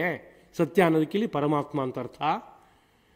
ನಚೇತ್ ಅವೇದೀತ್, ಈ ಜನ್ಮ ಇರುವಾಗ ನೀನೇನಾದ್ರು ಪಡೆದೇ ಹೋದರೆ ಮಹತೀ ವಿನಷ್ಟಿ, ಇದಕ್ಕಿಂತ ದೊಡ್ಡ ನಷ್ಟ ಇನ್ನೊಂದಿಲ್ಲ, ಅಷ್ಟು ದೊಡ್ಡ ನಷ್ಟ ಎಂಬುದಾಗಿ ಘೋಷಣೆ ಮಾಡ್ತಾರಲ್ಲ, ಅಂಥ ವಿಷಯವನ್ನು ಮಾತ್ರ ತಗೋ, ಉಳಿದಷ್ಟು ಪಕ್ಕಕ್ಕಿಡು ಎಂಬುದಾಗಿ ಹೇಳುತ್ತೆ. ಆದರೆ ಈ ಕಾರ್ಯ ಮಾಡಿಲ್ಲ ಯಾರೊಬ್ಬ ಅಂತಿದ್ರೆ ಅವನೇನಂತ ಕರಿಬೇಕು? ಅವನು ಗ್ರಂಥಗಳನ್ನೆಲ್ಲ ಅಭ್ಯಾಸ ಮಾಡಿದ್ದಾನೆ, ಆದರೆ ಆ ತುಟ್ಟ ತುದಿಯ ತತ್ವವನ್ನು ಸಾಕ್ಷಾತ್ಕಾರ ಮಾಡೋ ಬಗ್ಗೆ ಆ ತೀವ್ರತೆ ಬರಲಿಲ್ಲ, ಆ ಕಾರ್ಯಕ್ಕೆ ಹೋಗಲಿಲ್ಲ, ಹೋದ ತಲುಪಲಿಲ್ಲ ಅಂತಾದಾಗ ಅವನಿಗಿಂತ ಯಾರು ಶ್ರೇಷ್ಠ ಅಂತ ಕೇಳಿದರೆ ಯೋಗಿ ಶ್ರೇಷ್ಠ. ಜ್ಞಾನಿಭ್ಯೋಪಿ ಮತೋ ಅಧಿಕ. ಅಂತಹ ಗ್ರಂಥಾಧ್ಯಯನ ಸಂಪನ್ನನಾಗಿರುವ ಒಬ್ಬ ಹೊರಗಡೆಯಿಂದ ತಿಳುವಳಿಕೆ ಚೆನ್ನಾಗಿದೆ ಅಂತ ಕರೆಯಲ್ಪಡುವಂತಹ ವ್ಯಕ್ತಿಗಿಂತಲೂ ಯಾರು ಒಳಗಡೆ ಬೆಳಗುವ ಪರಮಾತ್ಮ ರೂಪವಾದ ಜ್ಞಾನವನ್ನೇ ಅನುಭವಿಸ್ತಾ ಇದ್ದಾನೋ ಅವನು ಅತ್ಯಂತ ಶ್ರೇಷ್ಠನಾದವನು. ಹಾಗೆ ಇನ್ನೊಂದು ಮಾತು, ಕರ್ಮಿಭ್ಯಶ್ಚ ಅಧಿಕೋ ಯೋಗಿ. ಕರ್ಮಿಗಳಿಗಿಂತಲೂ ಯೋಗಿ ಅಧಿಕನಾದವನು ಅಂತ. ಏನಿದು ಕರ್ಮಿ ಅಂತ ಕೇಳಿದ್ರೆ, ಕರ್ಮ ಅಸ್ಯ ಅಸ್ತಿ ಇತಿ ಕರ್ಮಿ ಅಂತ. ಯಾರಿಗೆ ಕರ್ಮ ವ್ಯವಸ್ಥಿತವಾಗಿದೆಯೋ ಅವನು ಕರ್ಮಿ ಅಂತ. ಏನು ಕರ್ಮ ಅನ್ನೋದಕ್ಕೆ, ಕರ್ಮ ಅನ್ನೋ ಶಬ್ದವು ಇವತ್ತು ಹಗುರವಾಗಿ ಬಳಸುವಂಥ ಪದಾರ್ಥ ಆಗಿದಲ್ವಾ. ಅಯ್ಯೋ ನನ್ನ ಪ್ರಾರಬ್ಧ ಕರ್ಮ ಅಂತ ಅಷ್ಟಕ್ಕೆ ಮಾತ್ರ ಪ್ರಯೋಗ ಆಗ್ತಾ ಇದೆ. ಉಳಿದ ಕಡೆಯಲ್ಲಿ ಅಯ್ಯೋ ನನ್ನ ಕರ್ಮ ಕರ್ಮ ಕರ್ಮ ಅಂತ ತಲೆ ಚಚ್ಕೊಳ್ಳೋಕ್ಕಷ್ಟಕ್ಕೆ ಬಳಕೆ ಆಗಿದೆ. ಕರ್ಮ ಅಂದರೆ ಏನಪ್ಪ ಅಂತ ಕೇಳಿದ್ರೆ, ಯಾರು ಆ ಕಾರ್ಯವನ್ನು ಮಾಡ್ತಾನೋ ಅವನು ಜ್ಞಾನದ ಕಡೆಗೆ ಸಾಗುತ್ತಾನೆ, ಅಂತಹ ಕರ್ಮ. ಯಾವ ಕರ್ಮವನ್ನು ಆಚರಣೆ ಮಾಡ್ತಾ ಹೋದಾಗ ಕ್ರಮವಾಗಿ ಯಾವ ಭಗವಂತನಿಂದ ಹೊರಟು ಬಂದಿದೆಯೋ ಜೀವ ಅತ್ತ ಕಡೆಗೆ ಹೋಗಿ ತಲುಪೋದಕ್ಕೆ ಕಾರಣ ಆಗುತ್ತೋ ಅದನ್ನು ಮಾತ್ರ ಕರ್ಮ ಅಂತ ಕರೀತಾ ಇದ್ದಾರೆ. ಯಾರೋ ಒಬ್ಬ ತನ್ನ ಮನೆ ಬಿಟ್ಟು ಒಂದು 1000 ಮೈಲಿಯಷ್ಟು ದೂರ ಹೊರಟೋಗಿದ್ದಾನೆ ಅಂತಾದರೆ ಯಾವುದೋ ತಿಳುವಳಿಕೆ ಇಲ್ಲದೆ ಹೋಗಿದ್ದಾನೆ, ಕಾರ್ಯಾರ್ಥವಾಗಿ ಹೋಗಿದ್ದಾನೆ, ಏನಾರು ಆಗಿರಲಿ. ಹಿಂದಕ್ಕೆ ಬಂದು ಸೇರಬೇಕಾದ್ರೆ ಬೇರೆ ದಿಕ್ಕಲ್ಲಿ ವಿಶೇಷ ಪ್ರಯತ್ನ ಮಾಡ್ತಾ ಹೋದಾಗ ಕ್ರಮಕ್ರಮವಾಗಿ ಹಿಂದಕ್ಕೆ ಬಂದು ತಲುಪಿಬಿಡ್ತಾನೆ. ಹೋಗುವಾಗ ಒಂದು ಕರ್ಮದಿಂದ ಅಷ್ಟು ದೂರ ಹೋಗಿದ್ದಾನೆ, ನಡ್ಕೊಂಡು ಹೋಗುವ ರೂಪವಾದ ಕರ್ಮದಿಂದ. ಹಿಂತಿರುಗಿ ಬರಬೇಕಾದ್ರೆ ಏನು ಮಾಡಬೇಕು? ನಡ್ಕೊಂಡು ಬರುವ ರೂಪವಾದಂಥ ಒಂದು ಕರ್ಮ ಮಾಡ್ಕೋತ ಹೋಗಬೇಕು. ಪ್ರತಿ ಹೆಜ್ಜೆ ಹೆಜ್ಜೆ ಅವನೇನು ಮಾಡುತ್ತೆ ಅಂದರೆ ತನ್ನ ಮನೆಯ ಕಡೆಗೆ ಕರ್ಕೊಂಡು ಹೋಗುತ್ತೆ. ಇವತ್ತು ತಲುಪಿಲ್ಲದೆ ಇರ್ಬೋದು, ಆದರೆ ಇಟ್ಟ ಹೆಜ್ಜೆ ಅಷ್ಟು ಮನೆಯ ಕಡೆಗೆ ಅರ್ಥ ಮಾಡಿಕೊಂಡು ಸರಿಯಾದ ರೀತಿಯಲ್ಲಿ ಹೆಜ್ಜೆ ಇಡ್ತಾ ಇದ್ದಾನೆ ಅಂತಾದರೆ ಆಗ ಪ್ರತಿ ಹೆಜ್ಜೆಯೂ ಅವನು ಮನೆ ಕಡೆ ಕರ್ಕೊಂಡು ಹೋಗುತ್ತೆ. ಹಾಗೆ ಋಷಿ ಮಹರ್ಷಿಗಳು ನಿನ್ನ ಹುಟ್ಟಿಗೆ ತಕ್ಕಂತಹ ಆಶ್ರಮಕ್ಕೆ ತಕ್ಕಂತಹ ಕರ್ಮಗಳನ್ನು ಆಚರಣೆ ಮಾಡ್ತಾ ಹೋಗಪ್ಪ. ಈ ಕರ್ಮ ಒಂದು ವಿಜ್ಞಾನದ ಹಿನ್ನೆಲೆಯಲ್ಲಿ ಇದೆ, ಅದು ಸೃಷ್ಟಿನಲ್ಲೇ ಹಾಗೆ ವಿಜ್ಞಾನ ಬಂದಿದೆ. ಹಾಗಿರೋದ್ರಿಂದ ಆ ಕರ್ಮವು ನಿನ್ನನ್ನು ಕ್ರಮಕ್ರಮವಾಗಿ ಪಾಪಗಳಿಂದ ವಿಮುಕ್ತನನ್ನಾಗಿ ಮಾಡಿ ಒಂದು ಧಾತು ಸಾಮ್ಯವನ್ನು ಕೊಟ್ಟು ಒಳಗಡೆ ಬೆಳಗುವ ಬೆಳಕಿನ ಕಡೆಗೆ ಕರ್ಕೊಂಡು ಹೋಗಿ ತಲುಪಿಸುತ್ತೆ. ಇದನ್ನೇನೆ ಸರ್ವಂ ಕರ್ಮ ಅಖಿಲಂ ಪಾರ್ಥ ಜ್ಞಾನೇ ಪರಿಸಮಾಪ್ಯತೆ. ಎಲ್ಲ ಕರ್ಮವು ಕೊನೆಯಲ್ಲಿ ಜ್ಞಾನದಲ್ಲಿ ಪರಿಸಮಾಪ್ತಿ ಆಗುತ್ತೆ ಅಂದರೆ ಆ ಪರಮಾತ್ಮ ರೂಪವಾದ ಪ್ರಕಾಶದಲ್ಲಿ ತೊಗೊಂಡೋಗಿ ನಿಲ್ಲಿಸ್ಬಿಡುತ್ತೆ.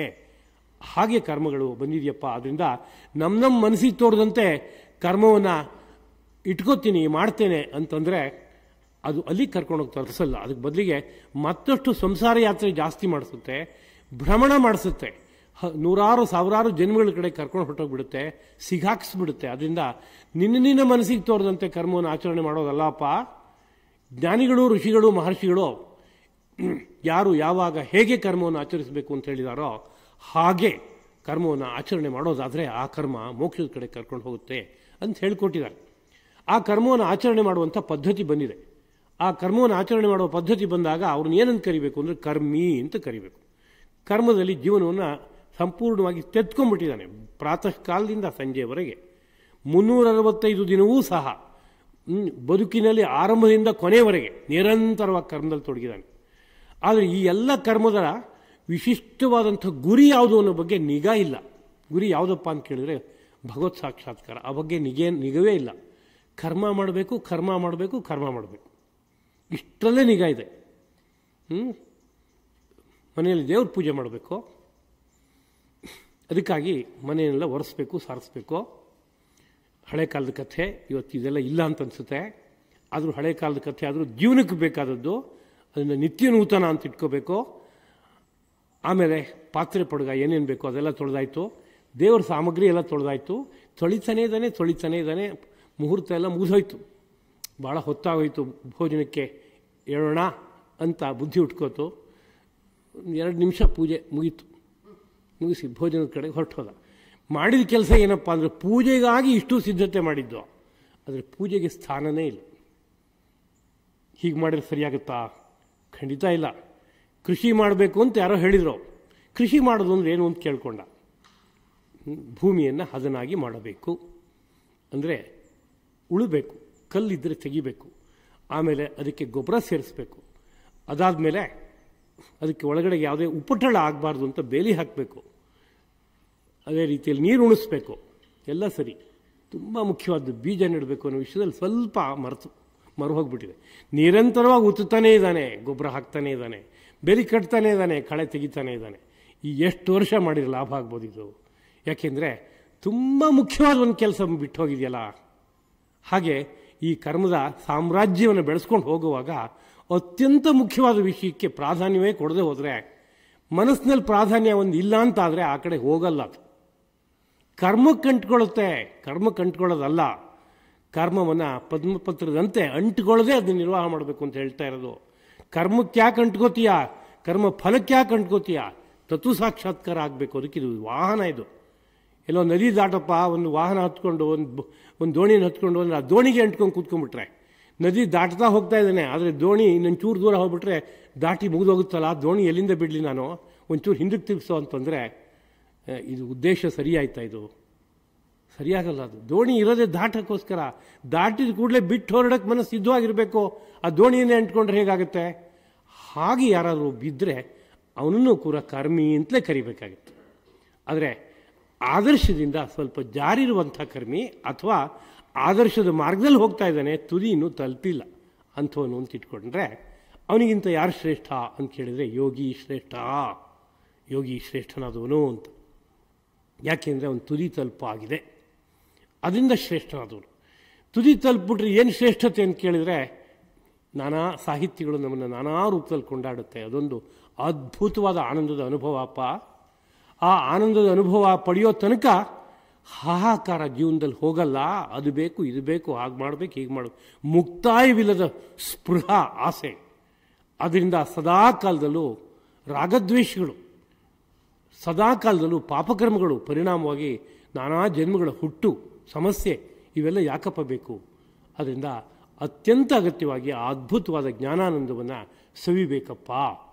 ಅದಕ್ಕಿಂತ ಹಿರಿದಾದದ್ದು ಇನ್ನೊಂದಿಲ್ಲ ಎಂಬುದಾಗಿ ಜ್ಞಾಪಿಸಿದರು. ಅಂತಹ ಪರಮ ಗುರಿಯಾದಂತಹ ಪರಮಾತ್ಮನೊಡನೆ ಒಂದುಗೂಡುವ ಕಾರ್ಯ ಏನಿದೆ ಅದಕ್ಕೆ ಯೋಗ ಎಂಬುದಾಗಿ ಕರೀತಾರೆ. ಯೋಗ ಅನ್ನೋ ಶಬ್ದವನ್ನು ಬೇರೆ ಬೇರೆ ಅರ್ಥದಲ್ಲೂ ಪ್ರಯೋಗ ಮಾಡಿದ್ದಾರೆ. ಆದರೆ ಆ ಎಲ್ಲ ಅರ್ಥವೂ ಕೊನೆಯಲ್ಲಿ ಅಲ್ಲೇ ಮುಕ್ತಾಯ ಆಗೋ ತರಹ ಇದೆ. ಯುಜ ಸಮಾಧೌ, ಸಮಾಧಿ ಎಂಬ ಅರ್ಥದಲ್ಲಿ ಒಂದು ಯೋಗ ಶಬ್ದ ಇದೆ. ಅಂದರೆ ಮನಸ್ಸು ಒಳಗಡೆ ಇರುವ ತತ್ವದಲ್ಲಿ ಒಂದುಗೂಡಿದಾಗ ಒಂದು ಸ್ಥಿತಿ ಹುಟ್ಟುತ್ತೆ. ಆ ಸ್ಥಿತಿಗೆ ಸಮಾಧಿ ಅಂತ ಕರೀತಾರೆ. ಆ ಸಮಾಧಿ ಎಂಬ ಅರ್ಥವನ್ನು ಕೊಡುತ್ತೆ ಯೋಗ ಅನ್ನೋ ಶಬ್ದಕ್ಕೆ. ಹಾಗೆ ಯೋಗ ಚಿತ್ತವೃತ್ತಿ ನಿರೋಧ. ಯೋಗ ಅಂದರೆ ಚಿತ್ತವೃತ್ತಿಗಳೆಲ್ಲವೂ ಹೊರಟು ಹೋಗೋದು. ಅಂದರೆ ಮನಸ್ಸಿನ ವ್ಯವಹಾರಗಳೆಷ್ಟು ನಿಂತು ಹೋಯಿತು, ಏನೂ ಇಲ್ಲ. ಹಾಗಾದ್ರೆ ಏನಾಯಿತು? ಮನಸ್ಸು ಪೂರ್ತಿ ಶಾಂತ ಆಯಿತು. ಪರಿಣಾಮ ಏನು? ಶಾಂತವಾದ ಮನಸ್ಸು ಆ ಭಗವಂತನ ಜೊತೆ ಒಂದುಗೂಡ್ಕೊಂಡ್ಬಿಡುತ್ತೆ. ಹಾಗಾದಾಗ ಅಲ್ಲೊಂದು ಅನುಭವ ಆಗುತ್ತೆ.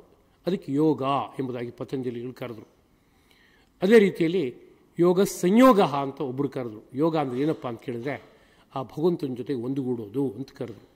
ಭಗವದ್ಗೀತೆಯಲ್ಲೂ ಯೋಗ ಶಬ್ದದ ವ್ಯಾಖ್ಯಾನವನ್ನು ಈ ಹಿಂದೆ ನೋಡಿದ್ದೀವಿ ನಾವು. ಎಲ್ಲವೂ ಪರ್ಯವಸಾನದಲ್ಲಿ ಒಂದೇ ಗುರಿಯನ್ನು ತೋರಿಸ್ತಾ ಇವೆ. ಅಂತಹ ಯೋಗವನ್ನು ಯಾರು ವಿಶೇಷವಾಗಿ ಸಾಧನೆ ಮಾಡಿದಾನೋ ಅಂತಹ ಯೋಗಿ ಎಲೆ ಅರ್ಜುನನೇ ಅವನು ಎಲ್ಲರಿಗಿಂತಲೂ ಅಧಿಕ ಶ್ರೇಷ್ಠನಾದವನು. ಹಾಗಿರೋದ್ರಿಂದ ನೀನೇನಪ್ಪ ಆಗಬೇಕಾಗಿದೆ ಅಂತ ಕೇಳಿದರೆ ಯೋಗಿಯಾಗಿ ಆಗಬೇಕು ಅಂತ ನಾನು ಬಯಸ್ತೀನಪ್ಪ ಅಂತ. ಯೋಗಿಯಾಗಿ ಆಗಬೇಕು ಅಂತ.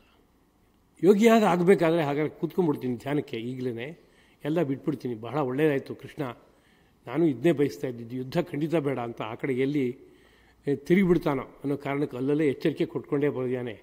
ಕರ್ಮಯೋಗಕ್ಕೆ ಅಧಿಕಾರಿ ನೀನು, ನಿನ್ನ ಕರ್ಮ, ನೀನು ಕ್ಷತ್ರಿಯನಾಗಿದೆಯಾ, ರಾಜ್ಯ ರಕ್ಷಣೆ, ಧರ್ಮ ಪ್ರತಿಷ್ಠಾಪನೆ ಇದು ನಿನ್ನ ಕರ್ತವ್ಯ, ಅಹೋರಾತ್ರ ಇದಕ್ಕಾಗಿ ದುಡಿಬೇಕು ನೀನು, ಇದ್ರ ಮೂಲಕ ನಿನಗೆ ಜ್ಞಾನಸಿದ್ಧಿ ಆಗುತ್ತೆ ಅಂತ ಹೇಳಿದ್ದಾನೆ. ಅದರಿಂದ ನೀನು ಯೋಗಿಯಾಗಿ ಆಗಬೇಕಪ್ಪ ಅಂತ ಹೇಳಿದರೆ ಆ ಯೋಗವನ್ನು ಮುಟ್ಟೋದಕ್ಕೆ ನಿನಗೆ ಯಾವ ಮಾರ್ಗದಲ್ಲಿ ವಿಶೇಷ ಅಧಿಕಾರ ಸಂಪತ್ತಿದೆಯೋ ಆ ಮಾರ್ಗದಲ್ಲಿ ನೆಲೆಸಬೇಕಪ್ಪ ಅನ್ನೋದು ಅವನ ಆಶಯ. ಹಿಂದೆ ಕರ್ಮಣ್ಯೇವ ಅಧಿಕಾರ ಅಂತನೋ ಮಾತು ಎಲ್ಲ ಬಂತು. ಮತ್ತು ಯುದ್ಧಸ್ವ ಭಾರತ, ಯುದ್ಧಕ್ಕೆ ನಿಂತ್ಕೋಪ, ಅದು ನಿನ್ನ ಕರ್ತವ್ಯ ಅನ್ನೋ ಮಾತು ಬಂತು. ಅನೇಕ ಮಾತುಗಳು ಬಂತು. ಆ ಕಡೆಗೆ ಪ್ರೇರಿಸುವ ಹಿನ್ನೆಲೆಯಲ್ಲಿ ಈ ಮಾತು ಅಂತ ತಗೋಬೇಕು. ಯೋಗಿ ಭವಾರ್ಜುನ ಅಂತ ಹೇಳಿದಾನೆ ಅಂತ ಇಷ್ಟೇ ಹೇಳಿಕೊಂಡು ಅದರಿಂದ ಅರ್ಜುನ ಸನ್ಯಾಸ ಸ್ವೀಕಾರ ಮಾಡಿದ್ದಾನೆ ಅಂತ ಹೇಳೋಕ್ಕೆ ಹೋಗಬಾರ್ದು. ಅರ್ಜುನ ಸನ್ಯಾಸ ಸ್ವೀಕಾರ ಮಾಡ್ದ ಯಾವುದೋ ಒಂದು ಸಂದರ್ಭದಲ್ಲಿ, ಆದರೆ ಅದು ಕಾರ್ಯವಾಸಿ, ಯಾವುದೋ ಒಂದು ಕಾರ್ಯ ಸಾಧನೆ ಆಗಬೇಕಾಗಿತ್ತು, ಆಗ ತಾತ್ಕಾಲಿಕವಾಗಿ ಒಂದು ಉಪಾಯ ಮಾಡ್ದ, ಆ ವಿಷಯ ಬೇರೆ. ಆದರೆ ಅರ್ಜುನ ತುಂಬ ಪ್ರಧಾನವಾಗಿ ಆದರ್ಶವಾದ ಕರ್ಮದಲ್ಲಿ ನಿರತನಾದಾಗ, ಆದರ್ಶ ಕರ್ಮ ಎಂಬುದು ಒಂದು ನಿಸ್ಪೃಹವಾದ ಮನಸ್ಸಿನಿಂದ ಆಚರಿಸಲ್ಪಟ್ಟಾಗ ನೇರವಾಗಿ ಜ್ಞಾನದಲ್ಲಿ ಪರಿಸಮಾಪ್ತಿಯನ್ನು ಕೊಡುತ್ತೆ. ಅದು ಅಂದರೆ ಜ್ಞಾನಾನುಭವದಲ್ಲಿ ನಿಲ್ಲಿಸುತ್ತೆ, ಮೋಕ್ಷದಲ್ಲಿ ನಿಲ್ಲಿಸುತ್ತೆ. ಹಾಗೆ ನಮ್ಮ ರಾಜರುಗಳೆಲ್ಲ ಬದುಕಿದ್ರು. ಭಾರತೀಯರ ರಾಜರ ವೈಶಿಷ್ಟ್ಯವೇ ಅದು. ಏನಪ್ಪ ಅಂದರೆ ಜನಕನ ಬಗ್ಗೆ ಕೇಳಿ ಹೇಗಿದ್ದ ಅವನು ಅಂತ. ಎಲ್ಲ ವಿದ್ಯಾಭ್ಯಾಸವನ್ನು ತುಂಬ ಚೆನ್ನಾಗಿ ಮಾಡಿದವನು, ಎಲ್ಲ ಜವಾಬ್ದಾರಿಯನ್ನು ಹೊತ್ಕೊಂಡಿದ್ದ, ಇಡೀ ರಾಷ್ಟ್ರದ ಜವಾಬ್ದಾರಿ. ಆದರೆ ಕಣ್ಣು ಮುಚ್ಚಿ ಕೂತ್ರೆ ಒಳಗಡೆ ಬೆಳಕು ಕಾಣಿಸುತ್ತವನು. ಆ ಪರಮಾತ್ಮ ಪ್ರಕಾಶದಲ್ಲಿ ಮುಳುಗಿ ಹೋಗ್ತಾನೆ, ಅದೂ ಇದೆ. ಹಾಗೆ ಜವಾಬ್ದಾರಿಯನ್ನು ಬೇಕಾದಷ್ಟು ಹೊರೋದಕ್ಕೆ ಬೇಕಾಗುವ ಸಾಮರ್ಥ್ಯ ಇದೆ. ಹೊರಗೆ ಬಂದರೆ ಕರ್ತವ್ಯ ಜವಾಬ್ದಾರಿ, ಒಳಗೆ ಮುಳುಗಿದ್ರೆ ಪರಮಾತ್ಮ ಪ್ರಕಾಶ. ಹಾಗಿತ್ತು ಎಲ್ಲ ರಾಷ್ಟ್ರದ ರಾಜರೆಲ್ಲ ಹಾಗಿದ್ದರು. ಹಾಗಿದ್ದ ಕಾರಣದಿಂದಲೇ ಯಥಾ ರಾಜ ತಥಾ ಪ್ರಜಾ, ಆ ರಾಜನಂತೆ ರಾಜನ ಮಕ್ಕಳಾದಂಥ ಪ್ರಜೆಗಳೆಲ್ಲರೂ ಕೂಡ ಅವರು ಕೂಡ ಜ್ಞಾನಿಗಳಾಗಿ ಬದುಕ್ತಾ ಇದ್ದರು ಎಂಬುದಾಗಿ ನಮ್ಮ ಅರ್ಥಶಾಸ್ತ್ರ ಹೇಳುತ್ತೆ. ಹಾಗೆ ಅರ್ಜುನನಿಗೆ ನೀನು ಒಬ್ಬ ಯೋಗಿಯಾಗಿ ಆಗು ಎಂಬ ಒಂದು ಸಂದೇಶವನ್ನು ಶ್ರೀಕೃಷ್ಣ ಪ್ರಭು ಇಲ್ಲಿ ಅನುಗ್ರಹಿಸ್ತಾ ಇದ್ದಾನೆ ಅಂತ ಭಾವಿಸಬೇಕು. ಈ ವಿಷಯಗಳನ್ನೆಲ್ಲ ಭಾವಿಸುವಾಗ ನಾನಾ ಶಾಸ್ತ್ರಗಳ ಹಿನ್ನೆಲೆಯನ್ನು ಮನಸ್ಸಿಗೆ ತಂದ್ಕೋತಾ ಹೋದರೆ ಎಲ್ಲ ಶಾಸ್ತ್ರಗಳು ಒಂದೇ ಕಡೆಗೆ ದಿಗ್ದರ್ಶನ ಮಾಡ್ತಾಯಿದೆ. ಶ್ರೀರಂಗ ಮಹಾಗುರುಗಳು ಅದನ್ನು ಎತ್ತಿ ಹೇಳ್ತಾ ಇದ್ದರು. ಎಲ್ಲ ಶಾಸ್ತ್ರಗಳು ಒಂದು ಉತ್ತರಮುಖಿ ಹೇಗೆ ಎಲ್ಲಿಟ್ಟರೂ ಉತ್ತರದ ಕಡೆಗೆ ತಿರುಗಿ ನಿಂತ್ಕೊಳ್ಳುತ್ತೋ, ದಿಕ್ಸೂಚಿ ಉತ್ತರ ಕಡೆಗೆ ತಿರುಗಿ ನಿಂತ್ಕೊಳ್ಳುತ್ತೋ, ಹಾಗೆ ಎಲ್ಲ ಶಾಸ್ತ್ರಗಳು ಹೇಳ್ತಾ ಇರೋದು ತುಟ್ಟ ತುದಿಯಲ್ಲಿ ಆ ಪರಮಾತ್ಮನನ್ನು ಹೋಗಿ ಸೇರಿಯಪ್ಪ, ಅದಕ್ಕೆ ನಾನಾ ಮಾರ್ಗಗಳಿದೆಯಪ್ಪ, ನಿಮ್ಮ ಮೈಗೆ ಹೊಂದ್ಕೊಳ್ಳುವಂತಹ ಯಾವುದೋ ಒಂದು ಮಾರ್ಗ ಇದೆ, ಆ ಮಾರ್ಗವನ್ನು ಅವಲಂಬಿಸಿ ಎಲ್ಲರೂ ಅಲ್ಲಿ ಹೋಗಿ ತಲುಪೋದಕ್ಕಾಗತ್ತಪ್ಪ ಅನ್ನೋ ಅಂಶವನ್ನೇ ಎಲ್ಲ ಶಾಸ್ತ್ರಗಳು ಸಾರ್ತಾ ಇವೆ.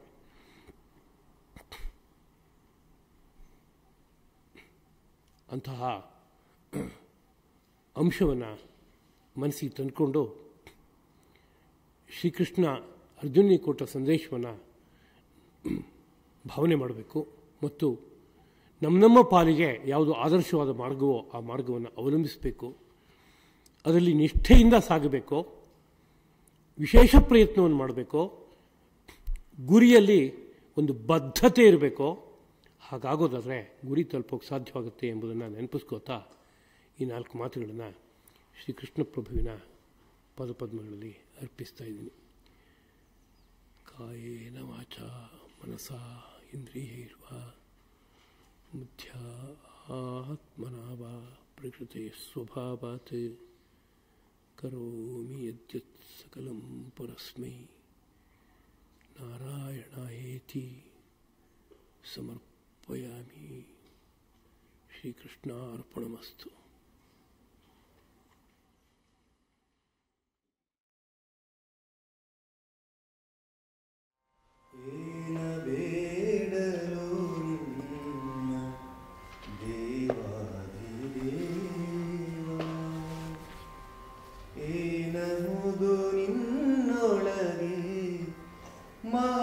ಮಹಾನುಭಾವ ಏನ ಬೇಡಲು ನಿನ್ನ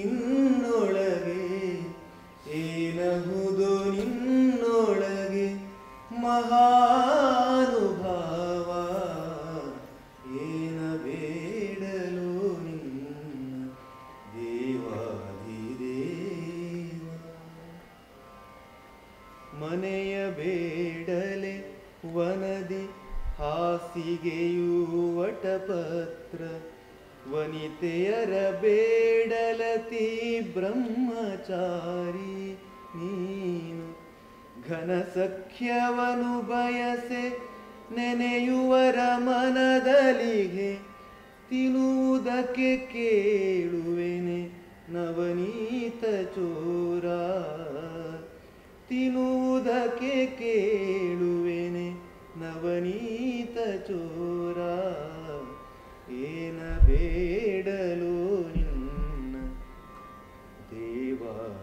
ದೇವಾಧಿದೇವ ಒಡವೆಗಳ ಬಯಸೆ ಶಿಖಿ ಪಿಂಚ ತುಳಸಿ ಪತ್ರ ಕಡು ಸೈನ್ಯವನೆ ಬಯಸೆ ಗೋಪಾಲನು ನೀನು ಬಿಡದೆ ರೂಪವ ಬಯಸೆ ನೀಲಮೇಘ ಶ್ಯಾಮ ಉಡುವುದಕ್ಕೆ ಕೇಳುವೆನೆ ಸ್ತ್ರೀವಸನ ಚೋರ ಉಡುವುದಕ್ಕೆ ಕೇಳುವೆನೆ ಸ್ತ್ರೀವಸನ ಚೋರ ಏನ ಬೇಡಲು ನಿನ್ನ ದೇವಾಧಿದೇವ ಏನಹುದು ನಿನ್ನೊಳಗೆ ಮಹಾನುಭಾವ ಏನ ಬೇಡಲು ನಿನ್ನ ದೇವಾಧಿದೇವ ಶಕ್ತಿಯನು ಗೋಪಿಕಾ ಸ್ತ್ರೀಯರಲಿ ವ್ಯಯಗೈದೆ ಭಕ್ತಿಯನು ಸತ್ಯವಂತರಿಗಿತ್ತಿಗೆ ನೀನು ಭಕ್ತರನು ವಂಚಿಸುತ್ತ ನೀನು ಬಚ್ಚಿಟ್ಟಿರುವ ಮುಕ್ತಿಕಾಂತೆಯ ಕೊಡು ಸುಖಿಪೆನೋ ಶ್ರೀಕೃಷ್ಣ ಭಕ್ತರನು ವಂಚಿಸುತ್ತ ನೀನು ಬಚ್ಚಿಟ್ಟಿರುವ ಮುಕ್ತಿಕಾಂತೆಯ ಕೊಡು ಮುಕ್ತಿಕಾಂತೆಯ ಕೊಡು ಸುಖಿಪೆನೋ ಶ್ರೀಕೃಷ್ಣ ಏನ ಬೇಡಲು ನಿನ್ನ ದೇವಾಧಿದೇವ ಏನಹುದು ನಿನ್ನ